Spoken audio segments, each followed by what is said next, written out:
ಮುಂದೇನೋ ಮತ್ತೇನೋ ಇಂದಿಗ ಮಾತೇಕೆ, ಸಂದರ್ಭ ಬರಲಿ ಬಂದಾಗಳ ಚಿಂತೆ. ಮುಂದೇನೋ ಮತ್ತೇನೋ ಇಂದಿಗೆ ಮಾತೇಕೆ, ಸಂದರ್ಭ ಬರಲಿ ಬಂದಾಗಳ ಚಿಂತೆ.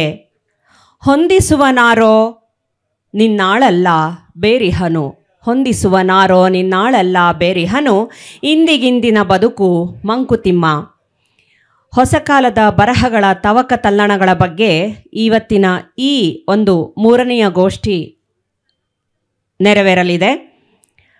ಈ ಗೋಷ್ಠಿಗೆ ಆಗಮಿಸಲ್ಪಟ್ಟಂತಹ ಲೇಖಕರು ಯುವ ಬರಹಗಾರರಿದ್ದಾರೆ. ಅವರನ್ನು ನಾನು ಪ್ರೀತಿಪೂರ್ವಕವಾಗಿ ವೇದಿಕೆಗೆ ಆಹ್ವಾನಿಸ್ತಾ ಇದ್ದೇನೆ. ಇಸ್ಮಾಯಿಲ್ ತಳಕಲ್ ಅವರನ್ನು, ಪಲ್ಲವಿ BV ಅವರನ್ನು, ಸದಾಶಿವ ಸೊರಟೂರು ಅವರನ್ನು ಅವರು ವೇದಿಕೆಗೆ ಆಗಮಿಸಬೇಕು ಅಂತ ವಿನಂತಿ. ಹಾಗೆಯೇ ಈ ವೇದಿಕೆಗೆ ಇನ್ನೊಬ್ಬರು ಬರಹಗಾರರು ಜೊತೆಯಾಗಲಿದ್ದಾರೆ. ಮಂಜುಳಾ ಹುಲಿಕುಂಟೆ ಅವರನ್ನು ಸ್ವಲ್ಪ ತಡೆದು ಅವರು ನಮ್ಮ ಜೊತೆ ಸೇರಿಕೊಳ್ಳಲಿದ್ದಾರೆ. ಅವರಿಗಾಗಿ ವೇದಿಕೆ ಧನ್ಯವಾದಗಳು. ಎಲ್ರಿಗೂ ನಮಸ್ಕಾರ.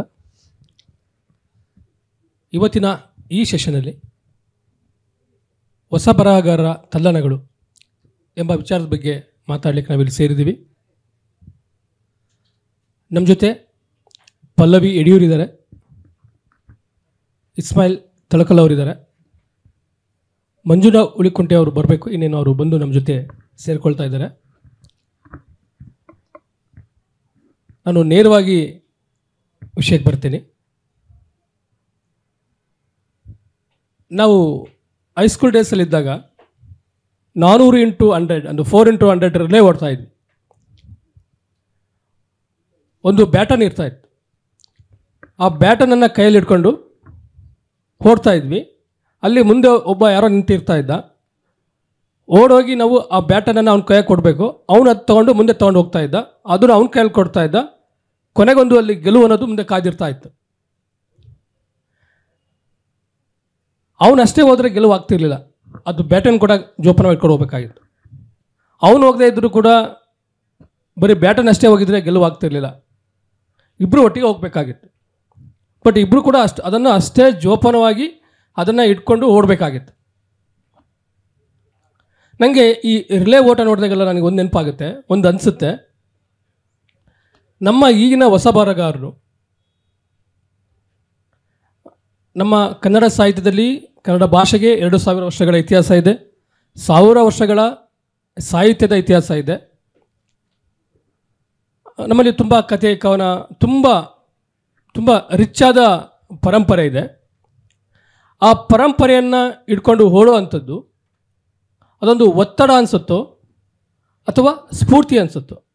ಈಗ ಉದಾಹರಣೆಗೆ ಮಲೆಗಳಲ್ಲಿ ಮದುಮಗಳು ನಾವು ಕಾದಂಬರಿನ ಓದುವಾಗ, ಓದ್ತಾ ಅದರ ಗಾಢತೆಗೆ ಒಳಗಾದಾಗ, ಬೇಂದ್ರೆಯವರ ಕವನಗಳನ್ನು ಓದುವಾಗ, ಓದ್ತಾ ಅದರ ಬೆರಗನ್ನು ನಾವು ನೋಡುವಾಗ, ಒಬ್ಬ ಹೊಸ ಬರಹಗಾರನಿಗೆ ನನಗಿದು ಸಾಧ್ಯನಾ ಇದು ಅಂತ ಒಂದು ಒತ್ತಡ ಆಗ್ಬೋದಾ ಅಥವಾ ಅದೊಂದು ಸ್ಫೂರ್ತಿ ಆಗ್ಬೋದಾ? ಇಸ್ಮಾಯಿಲ್ ಅವರು. ಹಿರಿಯ ಬರಹಗಾರರ ಪುಸ್ತಕಗಳನ್ನು ಓದುವಾಗ ಅದು ಸಹಜವಾಗಿ ನಮಗೆ ಖುಷಿ ಕೊಡುತ್ತೆ. ಅದರ ಜೊತೆಗೆ ಸ್ಫೂರ್ತಿಗೊಳ್ತೀವಿ ಅಂತೇಳಿ ನಾನು ನಿಮ್ಮ ಪ್ರಶ್ನೆಗೆ ಪ್ರತಿಕ್ರಿಯೆಯನ್ನು ಕೊಡ್ತೇನೆ. ಹಿರಿಯ ಬರಹಗಾರರ ಹಾಗೆ ನಾವು ಬರೀಲಿಕ್ಕೆ ಕಷ್ಟ ಆಗುತ್ತೆ, ಅಥವಾ ಪ್ರತಿಯೊಬ್ಬ ಬರಹಗಾರರ ಶೈಲಿ ಭಿನ್ನವಾಗಿರ್ತೈತಿ. ಹೀಗಾಗಿ ನಾವು ಅವರ ಹಾಗೇ ಬರೆಯೋದು ಸಾಧ್ಯ ಆಗಲಿಕ್ಕಿಲ್ಲ. ಆದರೆ ಒಂದು ಒಳ್ಳೆಯ ಕೃತಿಯನ್ನು, ಕೇವಲ ದೊಡ್ಡ ಬರಹಗಾರ ಅಂತ ಮಾತ್ರ ಅಲ್ಲ,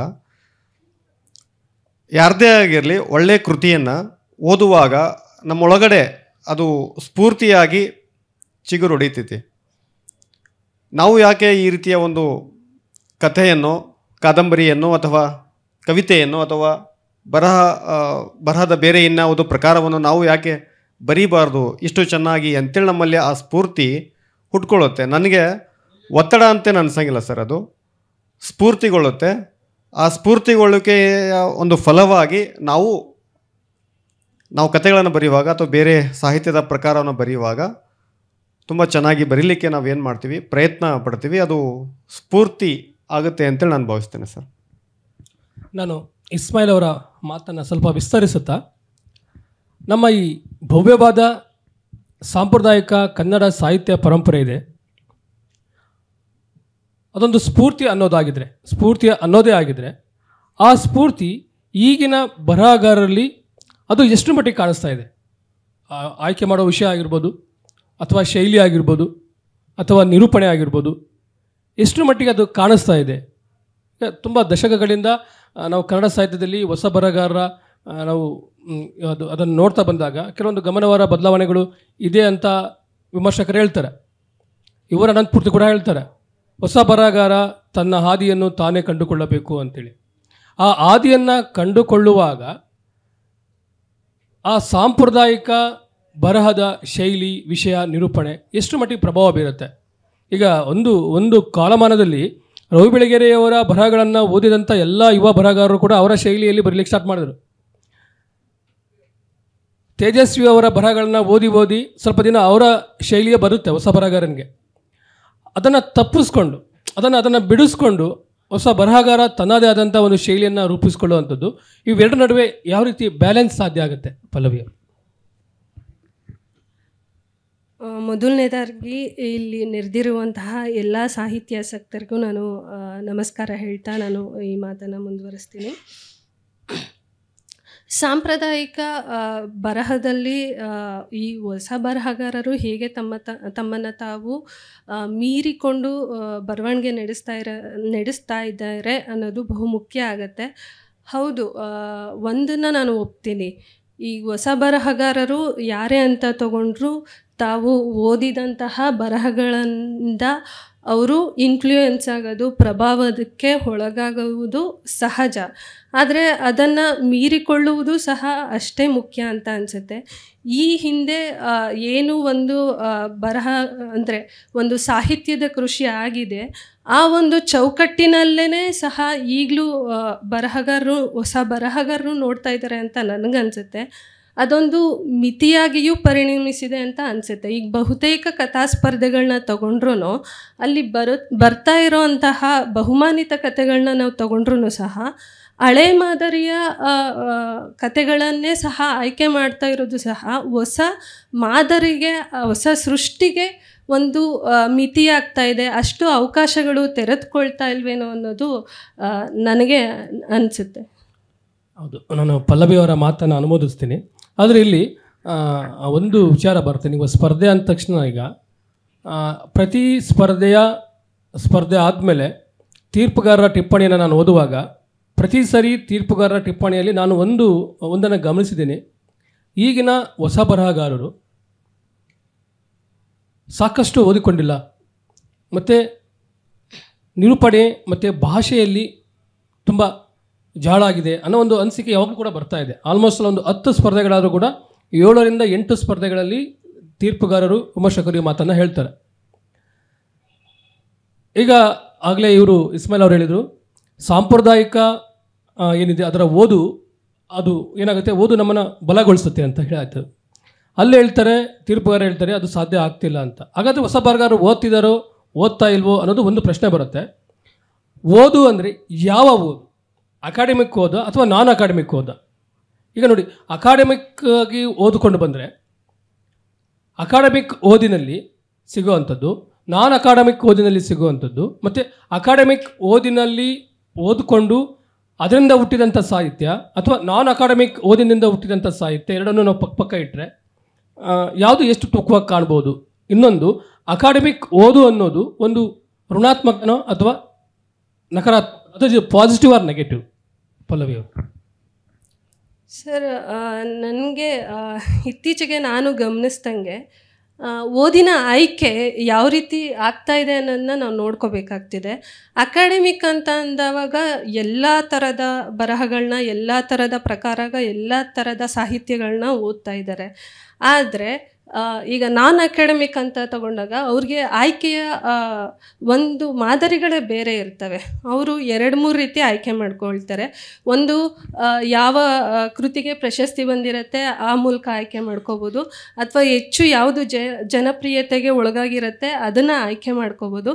ಈ ಹಿನ್ನೆಲೆ ಇರೋದ್ರಿಂದ ಅದು ಓದ್ತಾ ಇಲ್ಲ ಅಂತ ಅನ್ನಿಸ್ಬೋದು, ಆದರೆ ಖಂಡಿತವಾಗ್ಲೂ ಹಾಗಿಲ್ಲ, ಓದ್ತಾ ಇದ್ದಾರೆ. ಖಂಡಿತವಾಗ್ಲೂ ಓದುವಂತಹ ಒಂದು ಗುಣ ಈಗಲೂ ಇದೆ ಯುವ ತಲೆಮಾರಿನಲ್ಲಿ. ಹಾಗೆಯೇ ಅಕಾಡೆಮಿಕ್ ಅಂತ ಹೇಳಿದವಾಗ ನನಗೆ ಅನ್ನಿಸೋದು ಬಹುಮುಖ್ಯವಾಗಿ ಅಕಾಡೆಮಿಕ್ ಆಗಲಿ ಅಥವಾ ಅಕಾಡೆಮಿಕ್ ಇಲ್ದಲೇ ಇರೋ ಅಂಥದ್ದಾಗಲಿ ಎರಡೂ ಸಹ ತನ್ನದೇ ಆದಂತಹ ಪಾಸಿಟಿವ್ಸ್ ಮತ್ತು ನೆಗೆಟಿವ್ಸ್ ಎರಡನ್ನೂ ಸಹ ಹೊಂದಿದೆ. ಅಕಾಡೆಮಿಕ್ ಹಿನ್ನೆಲೆ ಯಾಕೆ ಮುಖ್ಯ ಅಂತ ಅಂದರೆ, ಒಂದು ಹಿನ್ನೆಲೆಯಿಂದ ಅವರು ಬೇಕೋ ಬೇಡವೋ ಎಲ್ಲದೂ ಸಹ, ಎಲ್ಲ ಪ್ರಕಾರದೂ ಸಹ, ಎಲ್ಲ ಲೇಖಕರು, ಕ್ಲಾಸಿಕ್ ಲೇಖಕರೂ ಸಹ ಅವ್ರ ಸಿಲೆಬಸ್ಸಲ್ಲೇ ಇರೋದ್ರಿಂದ ಅವ್ರು ಅದನ್ನು ಓದಲೇಬೇಕಾಗಿರುತ್ತೆ ಮತ್ತು ಓದ್ತಾರೆ. ಅದ್ರ ಜೊತೆಯಲ್ಲಿ ಆ ವಿಷಯದ ಬಗ್ಗೆ ಅದರಲ್ಲಿ ಅವ್ರಿಗೆ ಆಳವಾದ ಜ್ಞಾನವೂ ಸಹ ಇರುತ್ತೆ, ಸಂಶೋಧನಾ ಒಂದು ಗುಣವೂ ಸಹ ಅವರಲ್ಲಿ ರೂಢಿಸ್ಕೊಂಡು ಬಂದಿರುತ್ತೆ ಅಕಾಡೆಮಿಕ್ ಅಂತ ತಗೊಂಡಾಗ. ಆದರೆ ಅದಕ್ಕೆ ಇನ್ನೊಂದು ಸೇರಿಸಬೇಕು ಅಂತ ಅಂದರೆ, ಈ ನಮ್ಮ ಒಂದು ಏನು ಹೇಳ್ತಾರೆ ಅದಕ್ಕೆ, ಜನಪದ ಸಾಹಿತ್ಯ ಆಗಿರ್ಬೋದು, ಮತ್ತು ರಾಮಾಯಣ, ಮಹಾಭಾರತ, ಲಾಲಿ ಪದಗಳು ಮತ್ತು ಗೀಗಿ ಪದಗಳು ಇವೆಲ್ಲವೂ ಸಹ ಹುಟ್ಟಿದ್ದು ಅನ್ಅಕಾಡೆಮಿಕ್ ಶಿಕ್ಷಣ ಇಲ್ದಲೇ ಹುಟ್ಟಿಕೊಂಡಂಥವು. ಅವು ಮೌಖಿಕ ಸಾಹಿತ್ಯದ ಮೂಲಕ ಮೊದಲು ಹುಟ್ಕೊಂಡಿದ್ದು. ಅವು ಎಲ್ಲವೂ ಸಹ ನಾವು ಸಾಹಿತ್ಯ ಅಂತ ಏನು ಈಗ ಪರಿಗಣಿಸ್ತಾ ಇದ್ದೀವಿ, ಅವು ಎಲ್ಲವೂ ಹುಟ್ಟೋಕ್ಕಿಂತ ಮುಂಚೆನೇ ಜನಿಸ್ತಂಥವು. ಹಾಗಾಗಿ ಒಂದು ಕಡೆ ನಮಗೆ ಶೈಕ್ಷಣಿಕ ಅಗತ್ಯ ಇಲ್ಲ ಅಂತ ಅನಿಸುತ್ತೆ, ಆದರೆ ಅದನ್ನು ತೆಳ್ಳಾಕೋಗೂ ಸಹ ಇಲ್ಲ. ಈಗ ಇನ್ನೊಂದು ಹಿನ್ನೆಲೆಯನ್ನು ತೆಗೆದುಕೊಂಡಾಗ ನನಗೆ ಬಾನು ಮುಷ್ತಾಕ್ ಅವರು ಒಂದು ಹಿನ್ನೆಲೆ ಹೇಳ್ತಾರೆ. ಏನಂತ ಅಂದರೆ, ಅವರು ಬರವಣಿಗೆ ಶುರು ಮಾಡಬೇಕಾದ್ರೆ ಕಾಗದದ ಒಂದೇ ಮಗ್ಗುಲಲ್ಲಿ ಬರೆಯಿರಿ ಅನ್ನೋದು ಒಂದಿತ್ತು. ಅದನ್ನು ಹೇಗೆ ಅವ್ರು ಮೀರ್ಕೋಬೇಕು ಅನ್ನೋದನ್ನು ಅವರಿಗೆ ಹಲವಾರು ವರ್ಷಗಳ ಕಾಲ ಸಾಧ್ಯನೇ ಆಗಲಿಲ್ಲ. ಇದಕ್ಕೆ ಪೂರಕವಾಗಿ ನನ್ನ ಒಂದು ಕತೆ ಹೇಳಬೇಕು ಅಂತ ಅಂದರೆ, ನಾನು ಅವಾಗ PUC ಓದ್ತಾ ಇದ್ದೆ. ಸಡನ್ನಾಗಿ ಒಂದಿನ ಯಾವುದೋ ಹಬ್ಬದ ಸಲುವಾಗಿ ನಾನು ನಮ್ಮ ಚಿಕ್ಕಪ್ಪನ ಮನೆಗೆ ಹೋಗಿದ್ದು. ಅಲ್ಲೊಂದು ಕಪಾಟಿನಲ್ಲಿ ಒಂದು 7ರಿಂದ 10 ಪುಸ್ತಕ ಇತ್ತು. ಅದು ಎಲ್ಲವೂ ಸಹ ಅದರಲ್ಲಿ ಒಂದು 5-6 ಆಧ್ಯಾತ್ಮಿಕಕ್ಕೆ ಸಂಬಂಧಪಟ್ಟವಿದ್ವು, ಇನ್ನೊಂದಷ್ಟು ಕತೆ, ಕಾದಂಬರಿ ಈ ರೀತಿ ಇತ್ತು. ನಾನು ಅದರಲ್ಲಿ 3 ಪುಸ್ತಕಗಳನ್ನ ಆಯ್ಕೆ ಮಾಡಿಕೊಂಡೆ. ಅದಾದಮೇಲೆ ನಾನು ಅದನ್ನು 2-3 ದಿನದಲ್ಲೇ ಓದಿ ಮುಗಿಸ್ದೆ. ಮುಗಿಸಿದ ನಂತರ ನನಗೆ ಓದಬೇಕು ಅನ್ನೋ ಹಂಬಲ ಇದೆ, ಆದರೆ ಸೋರ್ಸ್ ಎಲ್ಲಿ ಅಂತ ನನಗೆ ಗೊತ್ತಿರಲಿಲ್ಲ. ಅದಾಗಿ ಡಿಗ್ರಿ ಆದಮೇಲೆ ನನಗೆ ಹೀಗೆ, ಬಟ್ ಅದ್ರ ಮಧ್ಯೆ ನಾನು ಮ್ಯಾಗ್ಝೈನ್ಸು ಮತ್ತು ನ್ಯೂಸ್ ಪೇಪರ್ಸು ಈ ಥರದನ್ನೆಲ್ಲ ನಾನು ಓದ್ಕೊಂಡು ಬಂದಿರೋದ್ರಿಂದ ಒಂದಷ್ಟು ಅಭಿರುಚಿ ಹಾಗೆ ಕಾಪಿಟ್ಕೊಂಡು ಬಂದಿದೆ. ಆದರೆ ಅದನ್ನು ಪರ್ಟಿಕ್ಯುಲರಾಗಿ ಎಲ್ಲಿಗೆ ಹುಡುಕಬೇಕು ಅನ್ನೋದು ಒಂದು ನನಗೆ ತೊಡಕಿತ್ತು. ಡಿಗ್ರಿಗೆ ಬಂದಮೇಲೆ ನನಗೆ ಈ ನಾಕ್ತಿಹಳ್ಳಿ ಚಂದ್ರಶೇಖರ್ ನನಗೆ ಇನ್ಫ್ಲೂಯೆನ್ಸ್ ಇತ್ತು. ಆವಾಗ ಅವ್ರ ಬರಹಗಳನ್ನ ತುಂಬ ಓದ್ತಾ ಇದ್ದೆ. ನಮ್ಮೂರಿನ ಪಕ್ಕನೇ ಇರೋದು ಅವರು. ಹಾಗಾಗಿ ನನಗೆ ಅಲ್ಲಿ ಆನ್ ದ ವೇ ಸಿಕ್ತು. ಅಲ್ಲಿ ಲೈಬ್ರರಿಗೆ ಹೋದೆ. ಅಲ್ಲಿ ಕಾಂತಣ್ಣ ಅಂತ ಇದ್ದರು, ಅಲ್ಲಿ ಲೈಬ್ರರಿ ನೋಡ್ಕೋತಾ ಇದ್ರು. ಅವ್ರು ನನಗೊಂದು 3 ಪುಸ್ತಕ ಕೊಟ್ಟರು. ಸೊ ಹೀಗೆ ನಾನು ಗ್ರಂಥಾಲಯಕ್ಕೆ ತೆರ್ಕೊಂಡಿದ್ದು. ಬಹುಶಃ ನನಗೆ ಈ ಒಂದು ಏನು ಸಾಹಿತ್ಯದ ಒಂದು ಇದು ಪರಿಸರ ಮುಂಚೆನೇ ಸಿಕ್ಕಿದರೆ ನನ್ನ ಬರವಣಿಗೆ ಶೈಲಿ ಅಥವಾ ನನ್ನ ಅಭಿವ್ಯಕ್ತಿಯ ಶೈಲಿ ಇನ್ನೂ ವಿಸ್ತಾರ ಆಗ್ತಿತ್ತು, ಇನ್ನೂ ಗಾಢವಾಗ್ತಿತ್ತೇನೋ ಅಂತ ನನಗನ್ಸುತ್ತೆ. ಇದು ನನ್ನ ಒಬ್ಳಿಗೆ ಮಾತ್ರ ಅಲ್ಲ, ಬಹುತೇಕ ಯಾರು ಈಗ ಒಂದು ಹಳ್ಳಿ ಹಿನ್ನೆಲೆಯಿಂದ ಬರ್ತಾರೆ ಅವರೆಲ್ರಿಗೂ ಈ ಥರದ್ದೊಂದು ತೊಡಕನ್ನು ಫೇಸ್ ಮಾಡೇ ಇರ್ತಾರೆ ಅಂತ ಅನಿಸುತ್ತೆ. ಈ ಹಿನ್ನೆಲೆನಲ್ಲಿ ನೋಡಿಕೊಂಡಾಗ ಶೈಕ್ಷಣಿಕ ಅನ್ನೋದು ಇಂಪಾರ್ಟೆಂಟು. ಅದ್ರ ಜೊತೆಯಲ್ಲಿ ಇನ್ನೂ ಯಾಕೆ ಇಂಪಾರ್ಟೆಂಟ್ ಅಂತ ಅಂದರೆ, ಕೆಲವೊಂದು ಪುರಾಣ ಕಥೆಗಳನ್ನ ಅವರು ಆಳವಾಗಿ ಅಧ್ಯಯನ ಮಾಡ್ತಾರೆ ಮತ್ತು ಅದನ್ನು ಹೇಗೆ ಒಂದು ಸಾಂಪ್ರದಾಯಿಕ ಚೌಕಟ್ಟನ್ನು ಒಡೆಯಬೇಕು ಅನ್ನೋದು ಅವ್ರಿಗೆ ಮಾತ್ರ ಗೊತ್ತಿರುತ್ತೆ. ಮತ್ತು ಅವರು ಒಂದು ಕಥೆಯನ್ನು ಹಲವಾರು ಸ್ತರದಲ್ಲಿ ಓದ್ಕೊಂಡು ಬಂದಿರೋದ್ರಿಂದ ಅವ್ರಿಗೆ ಅದು ಬಹು ಸುಲಭವಾಗಿ ಸಿಗುತ್ತೆ ಅಂತ ಅನಿಸುತ್ತೆ. ಉದಾಹರಣೆಗೆ ಈಗ ವೀಣಾ ಶಾಂತೇಶ್ವರ ಅವರ ನಿರಾಕರಣೆ ಕಥೆಯನ್ನು ತಗೊಂಡಾಗ, HL ಪುಷ್ಪ ಅವರ ಅಮೃತಮತಿಯ ಸ್ವಗತ ಅಂತ ತಗೊಂಡಾಗ, ಈಗ ಗೋವಿಂದರಾಜು ಅವರ ನಕ್ಷತ್ರ ಕಂಠಿದ ಮುಟ್ಟಿನ ನೆತ್ತರುನಲ್ಲಿ ಸುಮಾರು 3-4 ಕಥೆಗಳು ಆ ಥರ ಬರುತ್ತೆ. ಸಂಕವನ ಕಥೆ ಬರುತ್ತೆ, ಪುಣ್ಯಕೋಟಿ ಕಥೆ ಬರುತ್ತೆ. ಅವನ್ನು ಸಹ ಈ ಕಾಲಘಟ್ಟದಲ್ಲಿ ಈ ಒಂದು ಆಧುನಿಕ ವಿದ್ಯಮಾನದಲ್ಲಿ ಏನೇನು ನಡೀತಾ ಇದೆ ಅಲ್ಲಿಯೂ ಸಹ ಅದನ್ನು ಒಡೆದು ಹೇಳುವಂತಹ ಹೊಸ ಮಾದರಿಯನ್ನು, ಹೊಸ ಬದ್ಧತೆಯನ್ನು ಕಟ್ಟಿಕೊಡುವಂತಹ ಸೃಷ್ಟಿ ಕಾರ್ಯಕ್ಕೆ ಅಕಾಡೆಮಿಕ್ ಸಹ ಎಲ್ಪ್ ಆಗುತ್ತೆ ಅಂತ ಅನಿಸುತ್ತೆ. ಆದರೆ ಅದೇ ಹಿನ್ನೆಲೆಯಿಂದ ಇನ್ನೊಂದು ರೀತಿನಲ್ಲಿ ನೋಡಿದಾಗ, ಈಗ ನಮ್ಮ ಸ್ನೇಹಿತರಲ್ಲಿ ಏನು ಬರೀತಾ ಇದ್ದಾರೆ ಅಕಾಡೆಮಿಕಲಿ, ಹೌದು ಅವ್ರಿಗೆ ಭಾಷೆ ಗೊತ್ತಿದೆ, ನಿರೂಪಣೆ ಗೊತ್ತಿದೆ, ತಂತ್ರ ಗೊತ್ತಿದೆ, ಆದರೆ ಹೊಸ ಹೊಸ ಅನುಭವಗಳು ಬರ್ತಾ ಇರೋ ಅಂಥದ್ದು ಈ ನಾನ್ ಅಕಾಡೆಮಿಕ್ ಏನಿದೆ ಆ ಸಾಹಿತ್ಯ ಕ್ಷೇತ್ರಕ್ಕೆ ಅಲ್ಲಿಂದ ಕೊಡುಗೆ ಬರ್ತಾ ಇದೆ. ಅದು ಸಹ ಸಾಹಿತ್ಯ ಕ್ಷೇತ್ರಕ್ಕೆ ಮುಖ್ಯ ಅಂತ ನನಗನ್ಸುತ್ತೆ. ಉದಾಹರಣೆಗೆ ಹೇಳ್ಬೋದು ಅಂತ ಅಂದರೆ, ಈಗ ವಾರಿಸ್ ಡೀರಿ ಅವರ ಮರುಭೂಮಿಯ ಕಥೆಗಳು, ಮತ್ತು ಇತ್ತೀಚೆಗೆ ಬಂದಂತಹ ದಾದಾ ಪೀರ್ ಜೈಮನ್ ಅವರ ಜಂಕ್ಷನ್ ಪಾಯಿಂಟ್, ಈ ಥರದ್ದು ಹೊಸ ಹೊಸ ಅನುಭವಗಳು ಸಾಹಿತ್ಯ ಕ್ಷೇತ್ರಕ್ಕೆ ಬರೋದಕ್ಕೆ ನಾನ್ ಅಕಾಡೆಮಿಕ್ ಸಹ ತನ್ನದೇ ಆದ ಕೊಡುಗೆಯನ್ನು ಕೊಡ್ತಿದೆ ಅನ್ನೋದು ನನಗನ್ಸುತ್ತೆ. ನಾನು ಪಲ್ಲವಿಯವರ ಈ ಮಾತಿನಲ್ಲಿ ಗುರುತಿಸಿದ್ದೇನು ಅಂತಂದರೆ, ಇಸ್ಮಾಯಿಲ್ ಅವರ ಈಗ ಅಕಾಡೆಮಿಕ್ ಮತ್ತು ನಾನ್ ಅಕಾಡೆಮಿಕ್ ಒಂದು ಗಂಭೀರವಾದ ಚರ್ಚೆಗೆ ಸಾಕ್ಷಿ ಆಗಬೇಕಂತ ನಾನು ಅಂದ್ಕೊಳ್ತೀನಿ. ಅಕಾಡೆಮಿಕ್ ಆಗಿ ಓದ್ಕೊಂಡಂತಹ ಬರಹಗಾರನಿಗೆ ಸಿಗುವಂಥ ಒಂದು ತೂಕದ ವಿಮರ್ಶೆ ಆಗಲಿ ಅಥವಾ ಒಂದು ಸರಿಯಾದ ಫೀಡ್ಬ್ಯಾಕ್ ಆಗಲಿ ನಾನ್ ಅಕಾಡೆಮಿಕ್ ಆಗಿ ಬರೆಯೋರಿಗೆ ಸಿಗುತ್ತಿಲ್ಲ ಅನ್ನೋ ಒಂದು ಮಾತಿದೆ, ಒಂದು ಕೂಗಿದೆ. ನನಗೆ ಅದು ಏನಿಸುತ್ತೆ ಅಂದರೆ, ಕಾಂಪೌಂಡ್ ಒಳಗಿನ ಅಥವಾ ಬೇಲಿಯ ಒಳಗಿನ ಹೂವು, ಕಾಡು ಮಲ್ಲಿಗೆ, ಈ ಥರ ನಾನು ಏನಾರು ಅರ್ಥ ಮಾಡ್ಕೋಬೋದಾ? ಅದನ್ನು ನಾನು ಹೆಂಗೆ ಅರ್ಥ ಮಾಡ್ಕೋಬೋದು ಇಸ್ಮಾಯಿಲ್?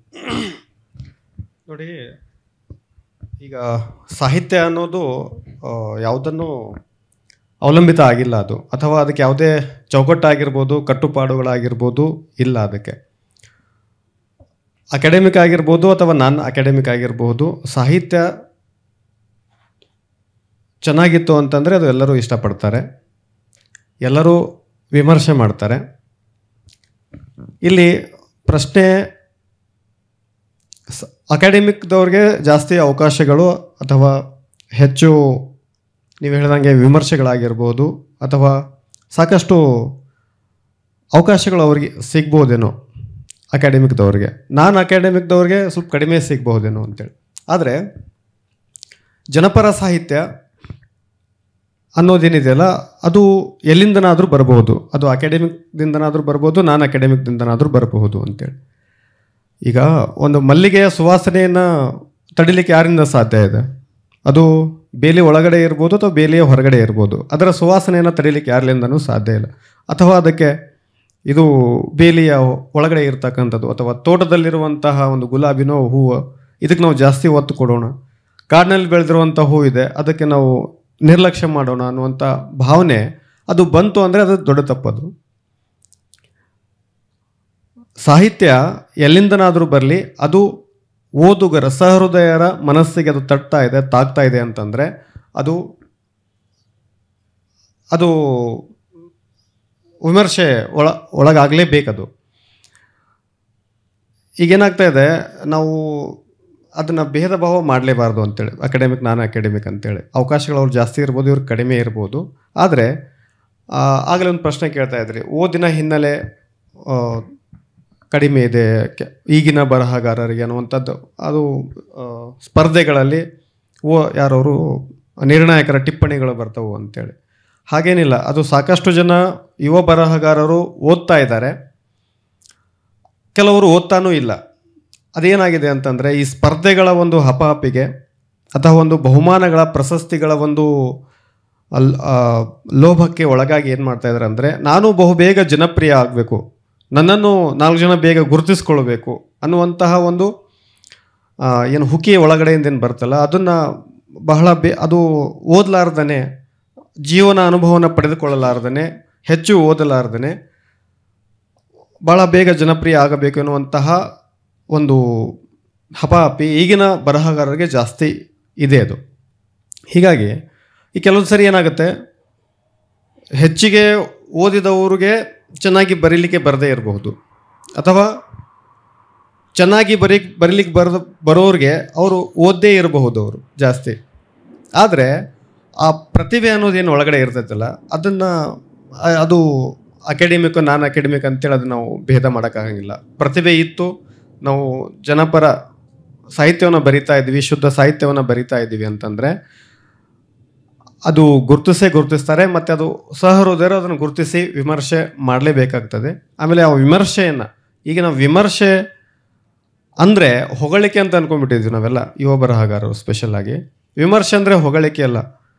ಇನ್ನು 4 ಜನ ಯಾರಾದರೂ ಸೋಷಿಯಲ್ ಮೀಡಿಯಾದಲ್ಲಿ ಒಂದು ನಮ್ಮ ಕತೆ ಬಗ್ಗೆನೋ ಕವನದ ಬಗ್ಗೆನೋ ಒಂದು ಪುಸ್ತಕದ ಬಗ್ಗೆನೋ 4 ಮಾತು ಚೆನ್ನಾಗಿ ಬರೆದು ಹಾಕಿದರೆ ಅದನ್ನು ವಿಮರ್ಶೆ ಅಂದ್ಕೊಂಡು ನಾವೇನು ಮಾಡ್ತೀವಿ, ಎಲ್ಲ ಗ್ರೂಪ್ಗಳಲ್ಲಿ ಎಲ್ಲ ಕಡೆಗೂ ಶೇರ್ ಮಾಡ್ತೀವಿ.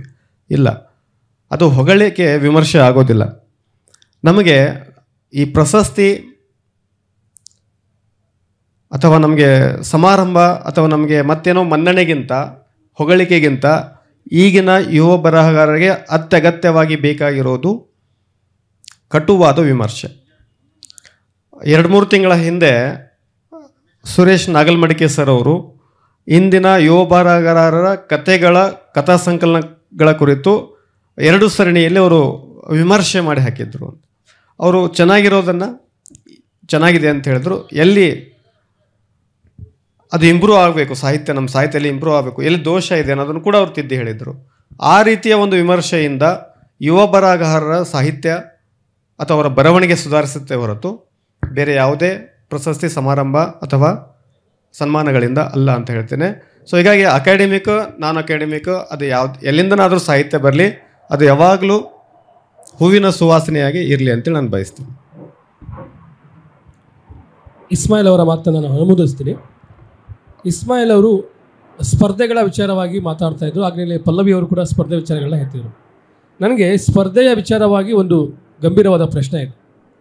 ಇತ್ತೀಚೆಗೆ ಸ್ಪರ್ಧೆಗಳು ಅಂತಂದರೆ ಸಾಮಾನ್ಯವಾಗಿ 1000 ಪದಗಳು, 1500 ಪದ, 2000 ಒಂದು ಪದದ ಫಾರ್ಮ್ಯಾಟ್. ಓಕೆ, ಇನ್ನೊಂದು ಫಾರ್ಮ್ಯಾಟ್ ಬರುತ್ತೆ, 25 ವರ್ಷದ ಕತೆ ಬರೀರಿ, ಆಮೇಲೆ ಏನು ಥ್ರಿಲ್ಲರ್ ಕತೆಗಳನ್ನ ಬರೀರಿ, ಇತಿಹಾಸದ ಘಟನೆ ಇಟ್ಕೊಂಡು ಕತೆ ಬರೀರಿ. ಈ ಥರದ ಫಾರ್ಮ್ಯಾಟನ್ನು ಕೊಟ್ಟಾಗ ಹೊಸ ಬರಹಗಾರಂಗೆ ಸ್ಪರ್ಧೆ ಬೇಕು, ಅವನು ಗುರುತಿಸ್ಕೊಳ್ಬೇಕು, ಅದು ಅವನ ಒಳಗಿನ ತುಡಿತ ಬೇಕೇ ಬೇಕು. ಈ ಥರ ಫಾರ್ಮ್ಯಾಟನ್ನು ಕೊಟ್ಟಾಗ ಹೊಸ ಬರಹಗಾರನ ಆ ಕ್ರಿಯೇಟಿವಿಟಿ ಇದೆಯಲ್ಲ, ಅದು ಆ ಲಿಮಿಟಲ್ಲಿ ಸತ್ತೋಗುತ್ತಾ, ಅಥವಾ ಯಾವುದೋ ಒಂದು ಥ್ರಿಲ್ಲರ್ ಬರೀಬೇಕು, ಏನೋ ಬರೀಲೇಬೇಕು ಅವನು, ಅಷ್ಟೇ ಅವ್ನು ಬರೀಬೇಕು, ಅವನಿಗೆ ಅಲ್ಲಿ ಹೆಚ್ಚು ಫ್ರೀಡಮ್ ಇರಲ್ಲ ಅವನಿಗೆ, ಅಷ್ಟಲ್ಲೇ ಅವನೇನೋ ಆಟ ಆಡಬೇಕು, ಅದೊಂದು ಮಿತಿ ಅನಿಸುತ್ತಾ? ಅಥವಾ ಈಗಿನ ಹೊಸ ಕಾಲಕ್ಕೆ ಆ ಬದಲಾವಣೆಯನ್ನು ಕತೆಗಾರ ಒಪ್ಕೋಬೇಕು ಅನಿಸುತ್ತಾ? ಹೇಗೆ ಅದು ಪಲ್ಲವಿ ಅವರು? ಸರ್, ಈಗಿನ ಸ್ಪರ್ಧೆಗಳು ಅಂತ ತಗೊಂಡಾಗ ಸುಮಾರು ವರ್ಷಕ್ಕೇನಿಲ್ಲ ಅಂತ ಅಂದ್ರೂ ಪ್ರಮುಖ ಸ್ಪರ್ಧೆಗಳಂತ ತಗೊಂಡ್ರೂ ಒಂದು 10 ಕಥಾ ಸ್ಪರ್ಧೆಗಳು ಬರ್ತಾಯಿದೆ.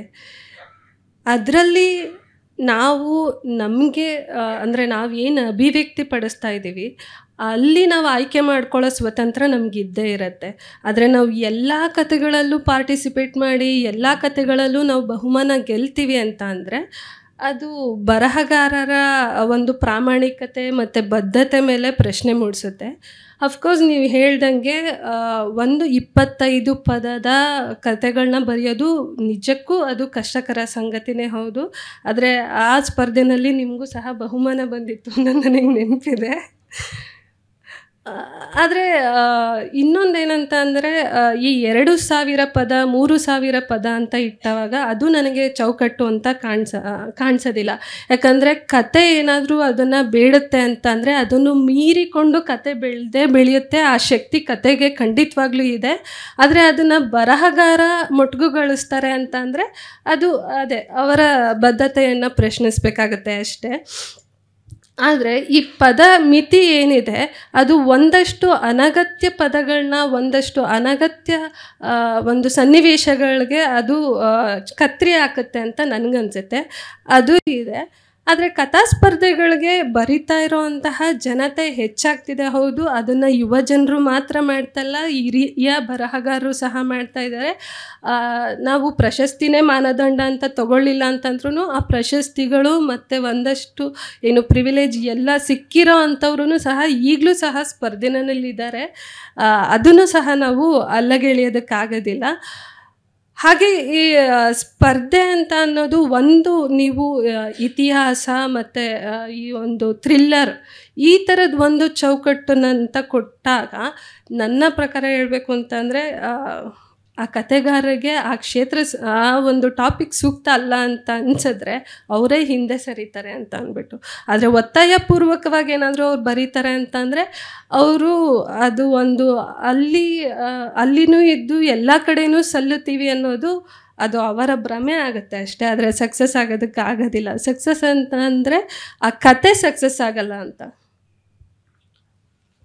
ಪಲ್ಲವಿ ಅವರ ಮಾತಲ್ಲಿ ನಾನೊಂದು ಏನು ಕಂಡುಕೊಂಡೆ ಅಂತಂದರೆ, ಈಗಿನ ಸ್ಪರ್ಧೆಯ ಫಾರ್ಮ್ಯಾಟ್ ಓಕೆ ಮಾಡ್ಬೋದು. ಅಂದರೆ ಒಬ್ಬ ಬರಹಗಾರ ತನಗೆ ಆಗುತ್ತೆ ಅನ್ನೋದಾದರೆ ಸ್ಪರ್ಧೆಯಲ್ಲಿ ಭಾಗವಹಿಸ್ಬೋದು, ಆಗಲ್ಲ ಅಂತಂದರೆ ಅದನ್ನು ಬಿಟ್ಬಿಡ್ಬೋದು ಅನ್ನೋ ಒಂದು ಫಾರ್ಮ್ಯಾಟಲ್ಲಿ ಅವ್ರು ಮಾತಾಡ್ತಾಯಿದ್ರು.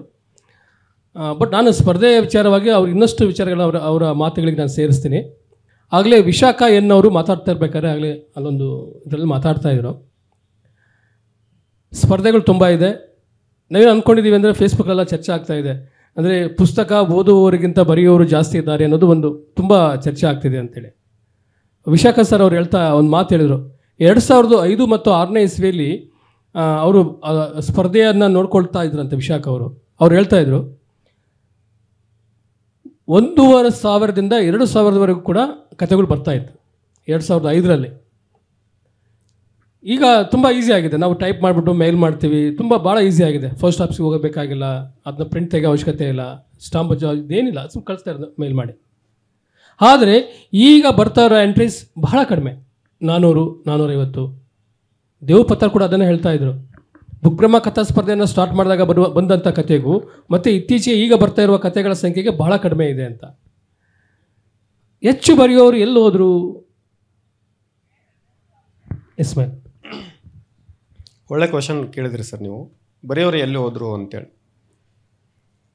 ಎಷ್ಟೋ ಜನ ನಮ್ಮ ನಡುವೆನೇ ಇದ್ದಾರೆ, ಒಳ್ಳೆಯ ಕಥೆಗಾರರು ಅಥವಾ ಒಳ್ಳೆಯ ಬರಹಗಾರರು ಸ್ಪರ್ಧೆಯಲ್ಲಿ ಭಾಗವಹಿಸ್ತಾ ಇಲ್ಲ, ಅಥವಾ ಒಳ್ಳೆಯ ಬರಹಗಾರರು ಪ್ರಶಸ್ತಿಗಳಿಗೆ ತಮ್ಮ ಕೃತಿಗಳನ್ನು ಕಳಿಸ್ತಾ ಇಲ್ಲ. ಇದು ನಾನು ಅವ್ರ ಬಾಯಿಂದನೇ ಕೇಳಿದ್ದೇನೆ, ಕಣ್ಣಾರೆ ನೋಡಿದ್ದೇನೆ. ನಾನು ಕಳ್ಸಂಗಿಲ್ಲ ಅಂತಲೂ ಹೇಳಿದ್ದಾರೆ ಅವರು. ಈ ಪ್ರಶಸ್ತಿಗಳಿಗೆ ಮತ್ತು ಸ್ಪರ್ಧೆಗಳಿಗೆ ನಾನು ಕಥೆ ಆಗಿರ್ಬೋದು, ಕವನ ಆಗಿರ್ಬೋದು, ಕೃತಿಗಳಾಗಿರ್ಬೋದು ನಾನು ಕಳಿಸೋದಿಲ್ಲ ಅಂತಲೇ ಹೇಳಿದ್ದಾರೆ ಅಂತ. ಯಾಕೆಂದರೆ ಒಂದು ಕೃತಿ ಅನ್ನೋದು ಅಥವಾ ಯಾವುದೇ ಒಂದು ಬರಹ, ಯಾವುದೇ ಪ್ರಕಾರದ ಬರಹ ಇರ್ಬೋದು, ಅದು ಆ ಪ್ರಶಸ್ತಿ ಸ್ಪರ್ಧೆಗಳಿಗೂ ಮೀರಿದ್ದು ಅಂತೇಳಿ. ಸ್ಪರ್ಧೆಗಳಲ್ಲಿ ಕೆಲವೊಂದು ನಿಯಮಗಳಿರ್ತವೆ. ನೀವಾಗಲೇ ಹೇಳ್ತಾ ಇದ್ರಿ, ಈ ಪದ ಮಿತಿಯಲ್ಲೇ ಬರೀ ಕಳಿಸ್ರಿ, 2,000 ಪದಗಳ ಮಿತಿಯಲ್ಲಿ ಇರಲಿ, 1,500 ಪದಗಳ ಮಿತಿಯಲ್ಲಿ ಇರಲಿ, 1,000 ಪದಗಳ ಮಿತಿಯಲ್ಲಿ ಇರಲಿ. ಕೆಲವೊಂದು ಸ್ಪರ್ಧೆಗಳು ಪದಗಳ ಮಿತಿ ವಿಧಿಸೋದಿಲ್ಲ. ಇತ್ತೀಚೆಗೆ 25 ಪದಗಳ ಮಿತಿಯಲ್ಲಿ ಒಂದು ಕತೆ ಬರೀರಿ ಅಂತೇಳಿ. ಸೊ 25 ಪದಗಳ ಕಥೆಯಲ್ಲಿ ಅಥವಾ 30, 50, 100 ಪದಗಳಲ್ಲಿ ನಾವು ಎಂತಹ ಕಥೆಯನ್ನು ಬರೀಬಹುದು ಅಂತ. ಅದು ಹೇಗೆ ಅಂತಂದರೆ, ಹಬ್ಬತಾ ಇರೋ ಬಳ್ಳಿಗೆ ನೀನು ಜಾಸ್ತಿ ಹಬ್ಬಕ್ಕೆ ಹೋಗಬೇಡ ಅಂತೇಳಿ ಮುಳ್ಳಿನ ಕಂಟಿ ಹಾಕ್ತಂಗೆ. ಅದು ಜಾಸ್ತಿ ಹಬ್ಬಬೇಡ ನೀನು, ಮುಳ್ಳಿನ ಕಂಟಿ, ಅದಕ್ಕೆ ನಾವೇ ಮುಳ್ಳಿನ ಕಂಟಿ ಹಾಕ್ತಂಗೆ. ಅದು ಹೇಗೆ ಸಾಧ್ಯ ಅಂತ. ನೈಸರ್ಗಿಕವಾಗಿ ಆ ಬಳ್ಳಿ ಅನ್ನೋದು ಅದು ಹಬ್ಬಬೇಕದು.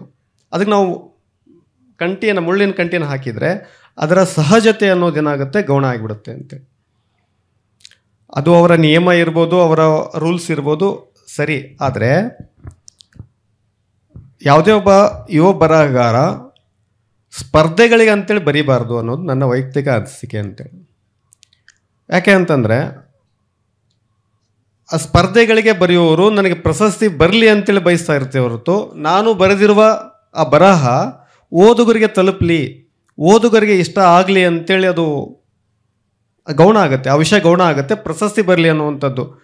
ನನ್ನ ಕೆಲವೊಂದಿಷ್ಟು ಸ್ನೇಹಿತರು ಈ ಪ್ರಶಸ್ತಿ ಬಂದಿರುವಂತಹ ಕಥೆಗಳನ್ನು ಅಥವಾ ಕೃತಿಗಳನ್ನು ತರಿಸ್ಕೊಂಡು ಓದ್ತಾ ಇದ್ರು ಅವರು.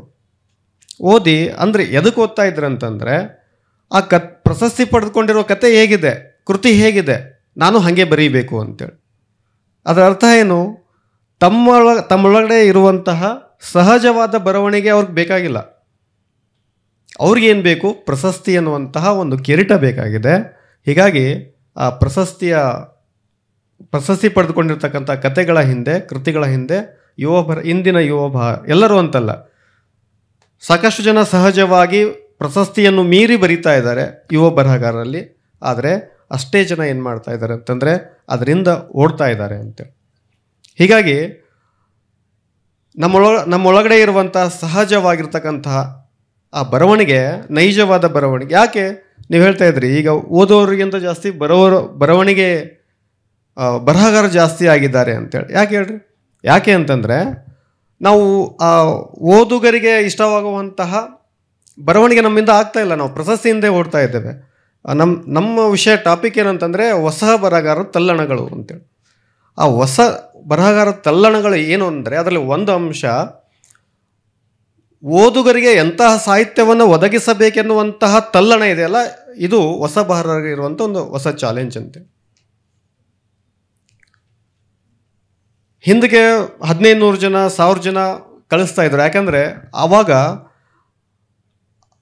ಆ ಒಂದು ಒಳ್ಳೆಯ ಸಾಹಿತ್ಯ ಅಥವಾ ಶುದ್ಧ ಸಾಹಿತ್ಯ ಅಥವಾ ನಿಜವಾದ ಸಾಹಿತ್ಯದ ಪರಿಕಲ್ಪನೆ ಮಾತ್ರ ಇರ್ತಿತ್ತೆ ಹೊರತು ಜನಪ್ರಿಯತೆಯ ಅಥವಾ ಪ್ರಶಸ್ತಿಗಳ ವ್ಯಾಮೋಹ ಆಗಿರ್ಬೋದು, ಬೇಗನೆ ನಾವು ಎಲ್ಲರಿಗೂ ತಲುಪಬೇಕನ್ನುವಂಥ ಹಪಾಪಿಯಾಗಿ ಇರಲಿಲ್ಲ. 1500-2000 ಜನ ಕತೆ ಬರೆಯೋರು, ಕತೆಗಳನ್ನು ಸ್ಪರ್ಧೆ ಕಳಿಸೋರು ಈಗ 400-500ಕ್ಕೆ ಇಳಿದಿದ್ದಾರೆ ಅಂತಂದರೆ ಬರಹಗಾರ ಕಡಿಮೆ ಆಗಿದ್ದಾರೆ ಅಂತಲ್ಲ, ಮೊದಲಿಗಿಂತ ಜಾಸ್ತಿನೇ ಇದ್ದಾರೆ. ಆದರೆ ಒಬ್ಬ ನಿಜವಾದ ಬರಹಗಾರ ಆ ಪ್ರಶಸ್ತಿಗಳ ಹಿಂದೆ ಓಡ್ದೇ ನಿಜವಾದ ಸಾಹಿತ್ಯವನ್ನು ಬರೀಲಿಕ್ಕೆ ಪ್ರಯತ್ನಿಸ್ತಾ ಇದ್ದಾನೆ ಅನ್ನೋದು ನನ್ನ ಅಭಿಪ್ರಾಯ. ಪ್ರತಿಯೊಬ್ಬರ ಅನುಭವಗಳು ಬೇರೆ ಬೇರೆ ಇರುತ್ತೆ. ನಾನು ಇಸ್ಮಾಯಿಲ್ ಅವರ ಮಾತುಗಳನ್ನ ಒಪ್ತೀನಿ. ಆದರೆ ನನ್ನ ಅನುಭವದ ಹಿನ್ನೆಲೆಯಲ್ಲಿ ಹೇಳಬೇಕು ಅಂತಂದರೆ, ಈಗ ನಾವು ನಮ್ಮ ಫ್ರೆಂಡ್ಸ್ಗಳು ಸಹ ಚರ್ಚೆ ಮಾಡ್ತಾ ಇರ್ತೀವಿ. ನಾವು ಕಥಾ ಸ್ಪರ್ಧೆಗೆ ಅಂತಲೇ ಕತೆಗಳು ಆಯ್ಕೆ ಮಾಡ್ಕೊಳ್ಳೋದಿಲ್ಲ ನಾನು ನೋಡಿರೋ ಮಟ್ಟಿಗೆ. ಆದರೆ ನಾವು ಕತೆಗಳನ್ನ ಬರಿಬೇಕು, ಯಾವುದಾದ್ರೂ ಒಂದು ಸ್ಪರ್ಧೆ ಅಂತ ಬಂದಾಗ ಬರೆಯೋದಕ್ಕೆ ಅಂತ ಪ್ರಯತ್ನ ಪಡ್ತೀವಿ ನಾವು. ಆದರೆ ಅದು ಕತೆ ಸ್ಪರ್ಧೆ ಟೈಮ್ ಏನಿರುತ್ತೆ ಅದು ಮೀರಾದ್ಮೇಲೆನೂ ಕತೆ ಬರಬಹುದು, ಅದು ಕಳಿಸ್ಲೇಬೇಕು ಅಂತ ಇರೋದಿಲ್ಲ. ಆ ಮೂಲಕ ನಾವು ಯಾವುದೋ ಒಂದು ಟೈಮಲ್ಲಿ, ಅಂದರೆ ಈಗಿನ ಕಾಲಗಂಟ ನೋಡಿಕೊಂಡಾಗ ಎಲ್ರಿಗೂ ಸಹ ಒಂದು ಬ್ಯುಸಿ ಲೈಫು, ಈ ಥರದ್ದು ಒಂದು ಸಂದಿಗ್ಧತೆ ಇದ್ದೇ ಇರುತ್ತೆ. ಅವರ ಮನೆ ಕೆಲಸಗಳಾಗಿರ್ಬೋದು, ಮತ್ತು ಕಾರ್ಯನಿರ್ವಹಿಸುವಂತಹ ಒತ್ತಡಗಳು, ಮನೆಯ ಒತ್ತಡಗಳು ಎಲ್ಲವನ್ನೂ ಮೀರಿಕೊಂಡು ಈ ಸಾಮಾಜಿಕ ಮಾಧ್ಯಮಗಳು ಅನ್ನೋದು ಏನಿದೆ, ಎಷ್ಟು ಆವರಿಸಿದೆ, ಅದೆಲ್ಲದ್ರ ಮಧ್ಯೆನೂ ಸಹ ನಾವು ಬಿಡು ಮಾಡಿಕೊಂಡು ಬರೀಬೇಕಲ್ಲ, ಅದಕ್ಕೆ ಯಾವುದೋ ಒಂದು ಒತ್ತಡ ಅನ್ನೋದು ಬೇಕಿರುತ್ತೆ. ಅದು ಕೆಲವೊಮ್ಮೆ ಕಥಾ ಸ್ಪರ್ಧೆಗಳು ಒದಗಿಸುತ್ತೆ. ಆದರೆ ನಾವು ಕಥಾ ಸ್ಪರ್ಧೆನಲ್ಲಿ ಗೆಲ್ಲೇಬೇಕು ಅಂತ ಅದಕ್ಕೆ ಅಂತಲೇ ಒಂದು ಟಾಪಿಕ್ನ ಆಯ್ಕೆ ಮಾಡಿಕೊಂಡು ನಾವು ಅದಕ್ಕೆ ಅಂತಲೇ ಬರೆಯೋದು ಅನ್ನೋದಿದೆಯಲ್ಲ, ಅದನ್ನು ನಾನು ಒಪ್ತೀನಿ, ಅದು ಸರಿಯಲ್ಲ ಅನ್ನೋದನ್ನು. ಮುಂದಿನ ಕಂಟೆಂಟ್ ಹೋಗೋಣ. ಒಂದು ವಿಚಾರ ಹಂಚ್ಕೊಳ್ತೇನೆ. ಇತ್ತೀಚೆಗೆ ಬೆಸಗಳ್ಳಿ ರಾಮಣ್ಣ ಪ್ರಶಸ್ತಿಯನ್ನು ಪಡೆದುಕೊಂಡಿರ್ತಕ್ಕಂಥ ಅನಿಲ್ ಗುನ್ನಾಪುರ್ ಅವರು ನಮ್ಮ ಎದುರಿಗಿದ್ದಾರೆ. ಅವ್ರು ಮೊದಲಿಂದನೂ ನಾವು ನಮ್ಮ ಕಥಾ ಸಂಕಲನ ಬರೋದಕ್ಕಿಂತ ಮುಂಚಿನಿಂದನೂ ನಾವು ಫೋನ್ನಲ್ಲಿ ಕಥೆಗಳ ಬಗ್ಗೆ ಬಹಳ ದೀರ್ಘವಾಗಿ ಡಿಸ್ಕಷನ್ ಮಾಡ್ತಾ ಇದ್ವಿ. ಈ ಸ್ಪರ್ಧೆಗಳಿಗೆ ನಾನು ಕಳಿಸ್ತಾ ಇದ್ದೆ, ಅವರು ಕಳಿಸ್ತಾ ಇದ್ದರು. ಕಳಿಸಿದ ಮರುದಿನ ನಾವಿಬ್ಬರು ಮಾತಾಡ್ತಾ ಇದ್ವಿ, ನನ್ನ ಕತೆ ಹೀಗಿದೆ, ಹೀಗೆ ಬರೆದಿದ್ದೇನೆ. ಅವ್ರು ಹೇಳ್ತಾಯಿದ್ರು ನನ್ನ ಕತೆ ಹೀಗಿದೆ, ನಂದು ಹೀಗಿದೆ ಅಂತೇಳಿ ಶೇರ್ ಮಾಡ್ಕೊಳ್ತಾ ಇದ್ವಿ ಕತೆಗಳನ್ನು. ನನ್ನ ಕತೆ ಅವರು ಓದ್ತಾ ಇದ್ರು, ಅವ್ರ ಕತೆ ನಾನು ಓದ್ತಾ ಇದ್ದೆ. ಓದಿದ ಮೇಲೆ ನಾನೊಂದಿಷ್ಟು ದೋಷಗಳನ್ನು ಅವ್ರಿಗೆ ಹೇಳ್ತಾ ಇದ್ದೆ, ಅವರು ಒಂದಿಷ್ಟು ದೋಷಗಳನ್ನು ನನಗೆ ಹೇಳ್ತಾಯಿದ್ರು. ಸೊ ಅವಾಗ ಇಬ್ಬರು ಅಂದ್ಕೊಳ್ತಾ ಇದ್ವಿ ಏನಂತಂದರೆ, ಈ ರೀತಿ ಇದೆ ಆ ಕತೆ ನಂದು, ಇನ್ನೂ ಇಷ್ಟೊಂದು ಇಂಪ್ರೂವ್ಮೆಂಟ್ ಆಗಬೇಕಾ, ಹಾಗಿದ್ರೆ ನಮ್ಮ ಕತೆ ಬಹುಮಾನಕ್ಕೆ ಸೆಲೆಕ್ಟ್ ಆಗೋದೇ ಬೇಡ ಅಂತೇಳಿ ನಾವು ಅವಾಗೆ ಡಿಸೈಡ್ ಮಾಡ್ತಾ ಇದ್ವಿ. ಬಹುಮಾನಕ್ಕೆ ಸೆಲೆಕ್ಟ್ ಆಗೋದೇ ಬೇಡ, ಯಾಕಂದರೆ ಅದು ಆಗಲಿಲ್ಲ ಅಂತಂದರೆ ನಾವು ಆ ಕಥೆಯನ್ನು ತಿದ್ದಬಹುದು ಇನ್ನು ಮುಂದಕ್ಕೆ ಅಂತೇಳಿ. ಬಹುಮಾನ ಪಡೆದಾದ್ಮೇಲೆ ಅದೆಲ್ಲೋ ಅಚ್ಚಾಗ್ತಾಯಿತ್ತು, ಪುಸ್ತಕ ರೂಪದಲ್ಲಿ ಬರ್ತಾಯಿತ್ತು, ಮತ್ತು ನಾವು ತಿದ್ದಬೇಕಂದ್ರೆ ಸ್ವಲ್ಪ ಕಷ್ಟ ಆಗ್ತಾಯಿತ್ತು. ಬಹುಮಾನ ಪಡೆದೇ ಇದ್ದರೆ ನಾವು ಅದನ್ನು ಇಂಪ್ರೂವ್ಮೆಂಟ್ ಮಾಡ್ಬೋದಲ್ಲ ಅನ್ನೋ ಒಂದು ಉದ್ದೇಶಕ್ಕೆ ನಾವೇನು ಮಾಡ್ತಾಯಿದ್ವಿ, ಅವಾಗ ಅಂದ್ಕೊಂಡ್ಬಿಡ್ತಾ ಇದ್ವಿ, ಬೇಡ ಇದು ಪ್ರಶಸ್ತಿ ಪಡ್ಕೊಳ್ಳೋದು ಬೇಡ ಈ ಕಥೆ ಅಂತೇಳಿ. ಸೊ ಹೀಗೆ ಆ ಒಂದು ಹಿನ್ನೆಲೆಯಲ್ಲಿ ಕೂಡ ನಾವು ಅದನ್ನು ಯೋಚಿಸ್ತಾ ಇದ್ವಿ ಅಂತೇಳಿ. ಸ್ಪರ್ಧೆಯ ವಿಚಾರವಾಗಿ ಸಾಕಷ್ಟು ಚರ್ಚೆ ಆಯಿತು. ಈಗ ನನ್ನ ಒಂದು ಖಾಸಗಿಯಾಗಿ ನಾನೊಂದು ಮಾತು ಹೇಳೋದಾದರೆ, ಹೊಸ ಬರಹಗಾರ ಬರವಣಿಗೆಯನ್ನು ಆರಂಭಿಸ್ತಾ ಇದ್ದಾನೆ ಅಂತಂದರೆ, ಜಸ್ಟ್ ಇವಾಗ ತಾನೇ ಅವನು ಬರಿತಾ ಇದ್ದಾನೆ, ಒಂದೆರಡು ಕತೆ ಬರೆದಿದ್ದಾನೆ, ಒಂದೆರಡು ಕವನಗಳು ಬರೆದಿದ್ದಾನೆ ಅಂತಂದರೆ, ಅವನಿಗೆ ತನ್ನನ್ನು ತಾನು ಗುರುತಿಸಿಕೊಳ್ಳಲು ಒಂದು ಸ್ಪರ್ಧೆ ಅಥವಾ ಒಮ್ಮೆ ಆದರೂ ಅದರಲ್ಲಿ ಒಂದು ಗುರುತಿಸಿಕೊಳ್ಳುವಿಕೆ ಸಿಕ್ಕರೆ ಒಂದಿಷ್ಟು ಜನ ಅವ್ರ ಕಡೆ ನೋಡ್ತಾರೆ, ಅವನಿಗೂ ಕೂಡ ಏನೋ ಒಂದು ಬರಲಿಕ್ಕೆ ಹುಮ್ಮಸ್ಸು ಬರುತ್ತೆ ಅಂತೇಳಿ. ಸ್ಟಾರ್ಟಿಂಗಿಂದನೇ ನನಗೂ ಅದಕ್ಕೂ ಸಂಪರ್ಕನೇ ಇಲ್ಲ ಅಂತಂದಾಗ ಈಗಿನ ಜಮನ ಆಗಿಲ್ಲ. ನೀನೆಲ್ಲೋ ಒಂದು ಕಡೆ ಒಳ್ಳೆನೋ ಬರಿತಾ ಇದೆಯಾ ಅಂತಂದರೆ ನೋಡೋಷ್ಟು ಜಮನ ಆಗಿಲ್ಲ. ಒಂದು ಹಂತದವರೆಗೂ ನಾವು ಅದನ್ನು ಗುರುತಿಸ್ಕೋಬೇಕು. ಜಯಂತ್ ಕಾಯ್ಕಿನಿಯವರು ತುಂಬ ಚೆನ್ನಾಗಿ ಹೇಳ್ತಾರೆ, ಈ ಪ್ರಶಸ್ತಿಗಳನ್ನ ನಾವೇನೋ ಒಂದು ಮ್ಯಾರಥಾನ್ ಓಟದಲ್ಲಿದ್ದೀವಿ, ಅಲ್ಲಾರೋ ತುಂಬ ಓಡಬೇಕಾಗಿರುತ್ತೆ, ಅಲ್ಲಾರೋ ಲಿಂಬು ಸೋರ ಕೊಟ್ಟಿದ್ದಾರೆ, ನಾವು ಅದು ಕುಡಿದ್ಬಿಟ್ಟು ಅದನ್ನ ಗ್ಲಾಸನ್ನು ಅವ್ರ ಕೈಯಲ್ಲಿ ಕೊಟ್ಬಿಟ್ಟು ಮುಂದೆ ಓಡಬೇಕು. ಪ್ರಶಸ್ತಿ ಅದು. ನಾವು ಅದನ್ನು ಲಿಂಬು ಸೋಡ ಇದು ಆ ಬಟ್ಲನ್ನು ತಲೆ ಮೇಲೆ ಉಟ್ಕೊಂಡು ಓಡಲಿಕ್ಕೆಲ್ಲ ಆಗಲ್ಲ ಪ್ರಶಸ್ತಿಗಳಂತೆ. ಅದು ನಮ್ಮನ್ನು ಹಾಳು ಮಾಡುತ್ತೆ ಅನ್ನೋ ವಿಚಾರಕ್ಕೆ. ಓಕೆ, ಈಗ ನಾನು ಮಂಜುಳಾ ಅವ್ರಿಗೆ ಸ್ವಾಗತ. ಈಗಿನ ಕಾಲದ ಹೊಸ ಬರಹಗಾರರ ನಿಜವಾದ ಆಂತರಿಕ ತಲ್ಲಣ ಯಾವುದಿರ್ಬೋದು? ಅಂದರೆ ಶೈಲಿಯದ, ಅಥವಾ ವಿಷಯದ ಆಯ್ಕೆಯದ, ಅಥವಾ ನಿರೂಪಣೆಯದ? ಈಗ ಉದಾಹರಣೆ ಹೇಳ್ಬೇಕಂತಂದರೆ, ಇತ್ತೀಚೆಗೆ ಮಮತಾ ಸಾಗರ್ ಅವರ ಒಂದು ಕವನ ತುಂಬ ಚರ್ಚೆಗೊಳಗಾಯಿತು. ಅವರು ಎತ್ಕೊಂಡಂಥ ವಿಚಾರ ನೋಡಾಯಿತು. ಈ ಥರ ಹೊಸ ಬರಹಗಾರ ಮುಕ್ತವಾಗಿ ವಿಷಯವನ್ನು ಆಯ್ಕೆ ಮಾಡಿಕೊಳ್ಳುವಂಥದ್ದು, ಮುಕ್ತವಾಗಿ ನಿರೂಪಣೆಗೆ ಒಟ್ಕೊಳ್ಳುವಂಥದ್ದು, ಅವನಿಗೆ ಎಷ್ಟು ಸ್ವಾತಂತ್ರ್ಯ ಇದೆ, ಅವನ ಒಳಗಡೆ ಇರುವಂತಹ ಆತಂಕ ಮತ್ತು ಆ ಒತ್ತಡವನ್ನು ಅವನು ಹೇಗೆ ನಿಭಾಯಿಸ್ಕೊಳ್ಬೇಕು, ಹೇಗೆ ಸ್ವೀಕರಿಸುತ್ತೆ, ಅವನು ಹೇಗೆ ಅದಕ್ಕೆ ಅಣಿಗೊಳಿಸ್ಕೊಳ್ಬೇಕು? ಮಂಜುಳಾ. ಮೊದಲಿಗೆ ಸ್ವಲ್ಪ ತಡವಾಗಿ ಬಂದೆ, ಕ್ಷಮೆ ಇರಲಿ. ನಾನು ಚರ್ಚೆನ ಸ್ಟಾರ್ಟಿಂಗಿಂದನೇ ನೋಡ್ತಾ ಇದ್ದೆ, ಲೈವಲ್ಲಿ ನೀವು ಶುರು ಮಾಡಿದ್ದಾಗಿಂದನೂ. ಅಂದರೆ ನನಗೆ ಈ ವಿಷಯ ಇಟ್ಕೊಂಡಾಗೇ ಹೊಸ ಬರಹಗಾರರ ತವಕ ತಲ್ಲಣಗಳು.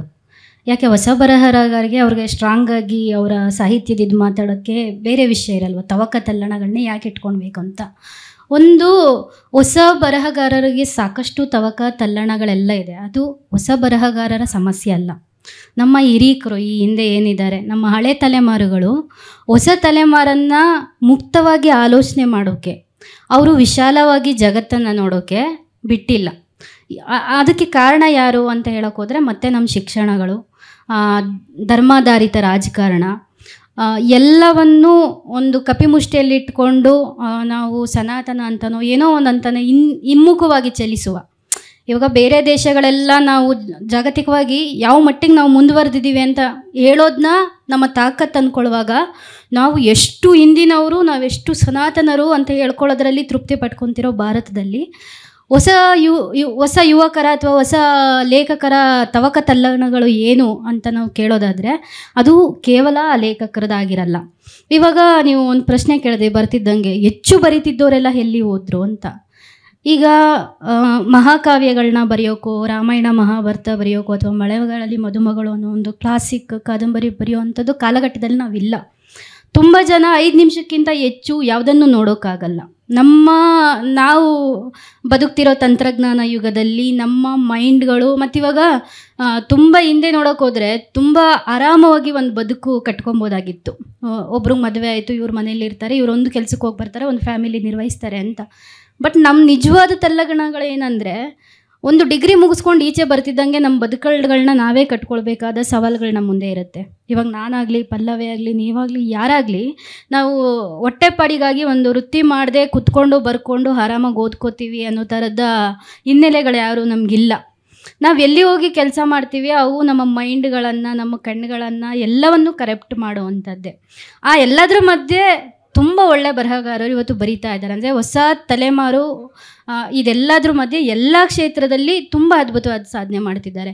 ಇವಾಗ ಸಾಹಿತ್ಯ ಅಂತ ಅಷ್ಟೇ ಹೇಳ್ಬೇಕಾದ್ರೆ ಇವಾಗ ಹೊಸಬ್ರು ಏನು ಮಾಡ್ತಿದ್ದಾರೆ ಅಂದರೆ, ನನಗೆ ಸಿನಿಮಾ ಆಗಿ ಬರೋ ಸಾಹಿತ್ಯ ನೋಡ್ತೀವಿ, ಅಥವಾ ಹಾಡುಗಳಾಗಿ, ಅಥವಾ ಒಂದು ಯೂಟ್ಯೂಬ್ ಆಗಿ.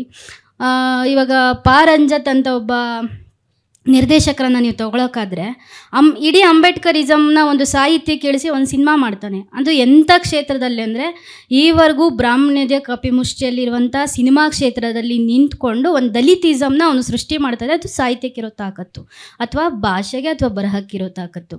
ಇನ್ನು ವೇಡನ್ ಅನ್ನೋ ಒಬ್ಬ ಹುಡುಗ, ಕೇರಳದಲ್ಲಿ ಇತ್ತೀಚೆಗೆ 23-24 ವರ್ಷದ ಒಬ್ಬ ಹುಡುಗ, ಒಬ್ಬ ರ್ಯಾಪರ್. ಇಡೀ ಭಾರತದ ಚರಿತ್ರೆಯನ್ನು ತನ್ನ ಸುಡು ಕೆಂಡದಂಥ ಪದ್ಯಗಳಲ್ಲಿ ಕಟ್ಟಿಕೊಡ್ತಾನೆ.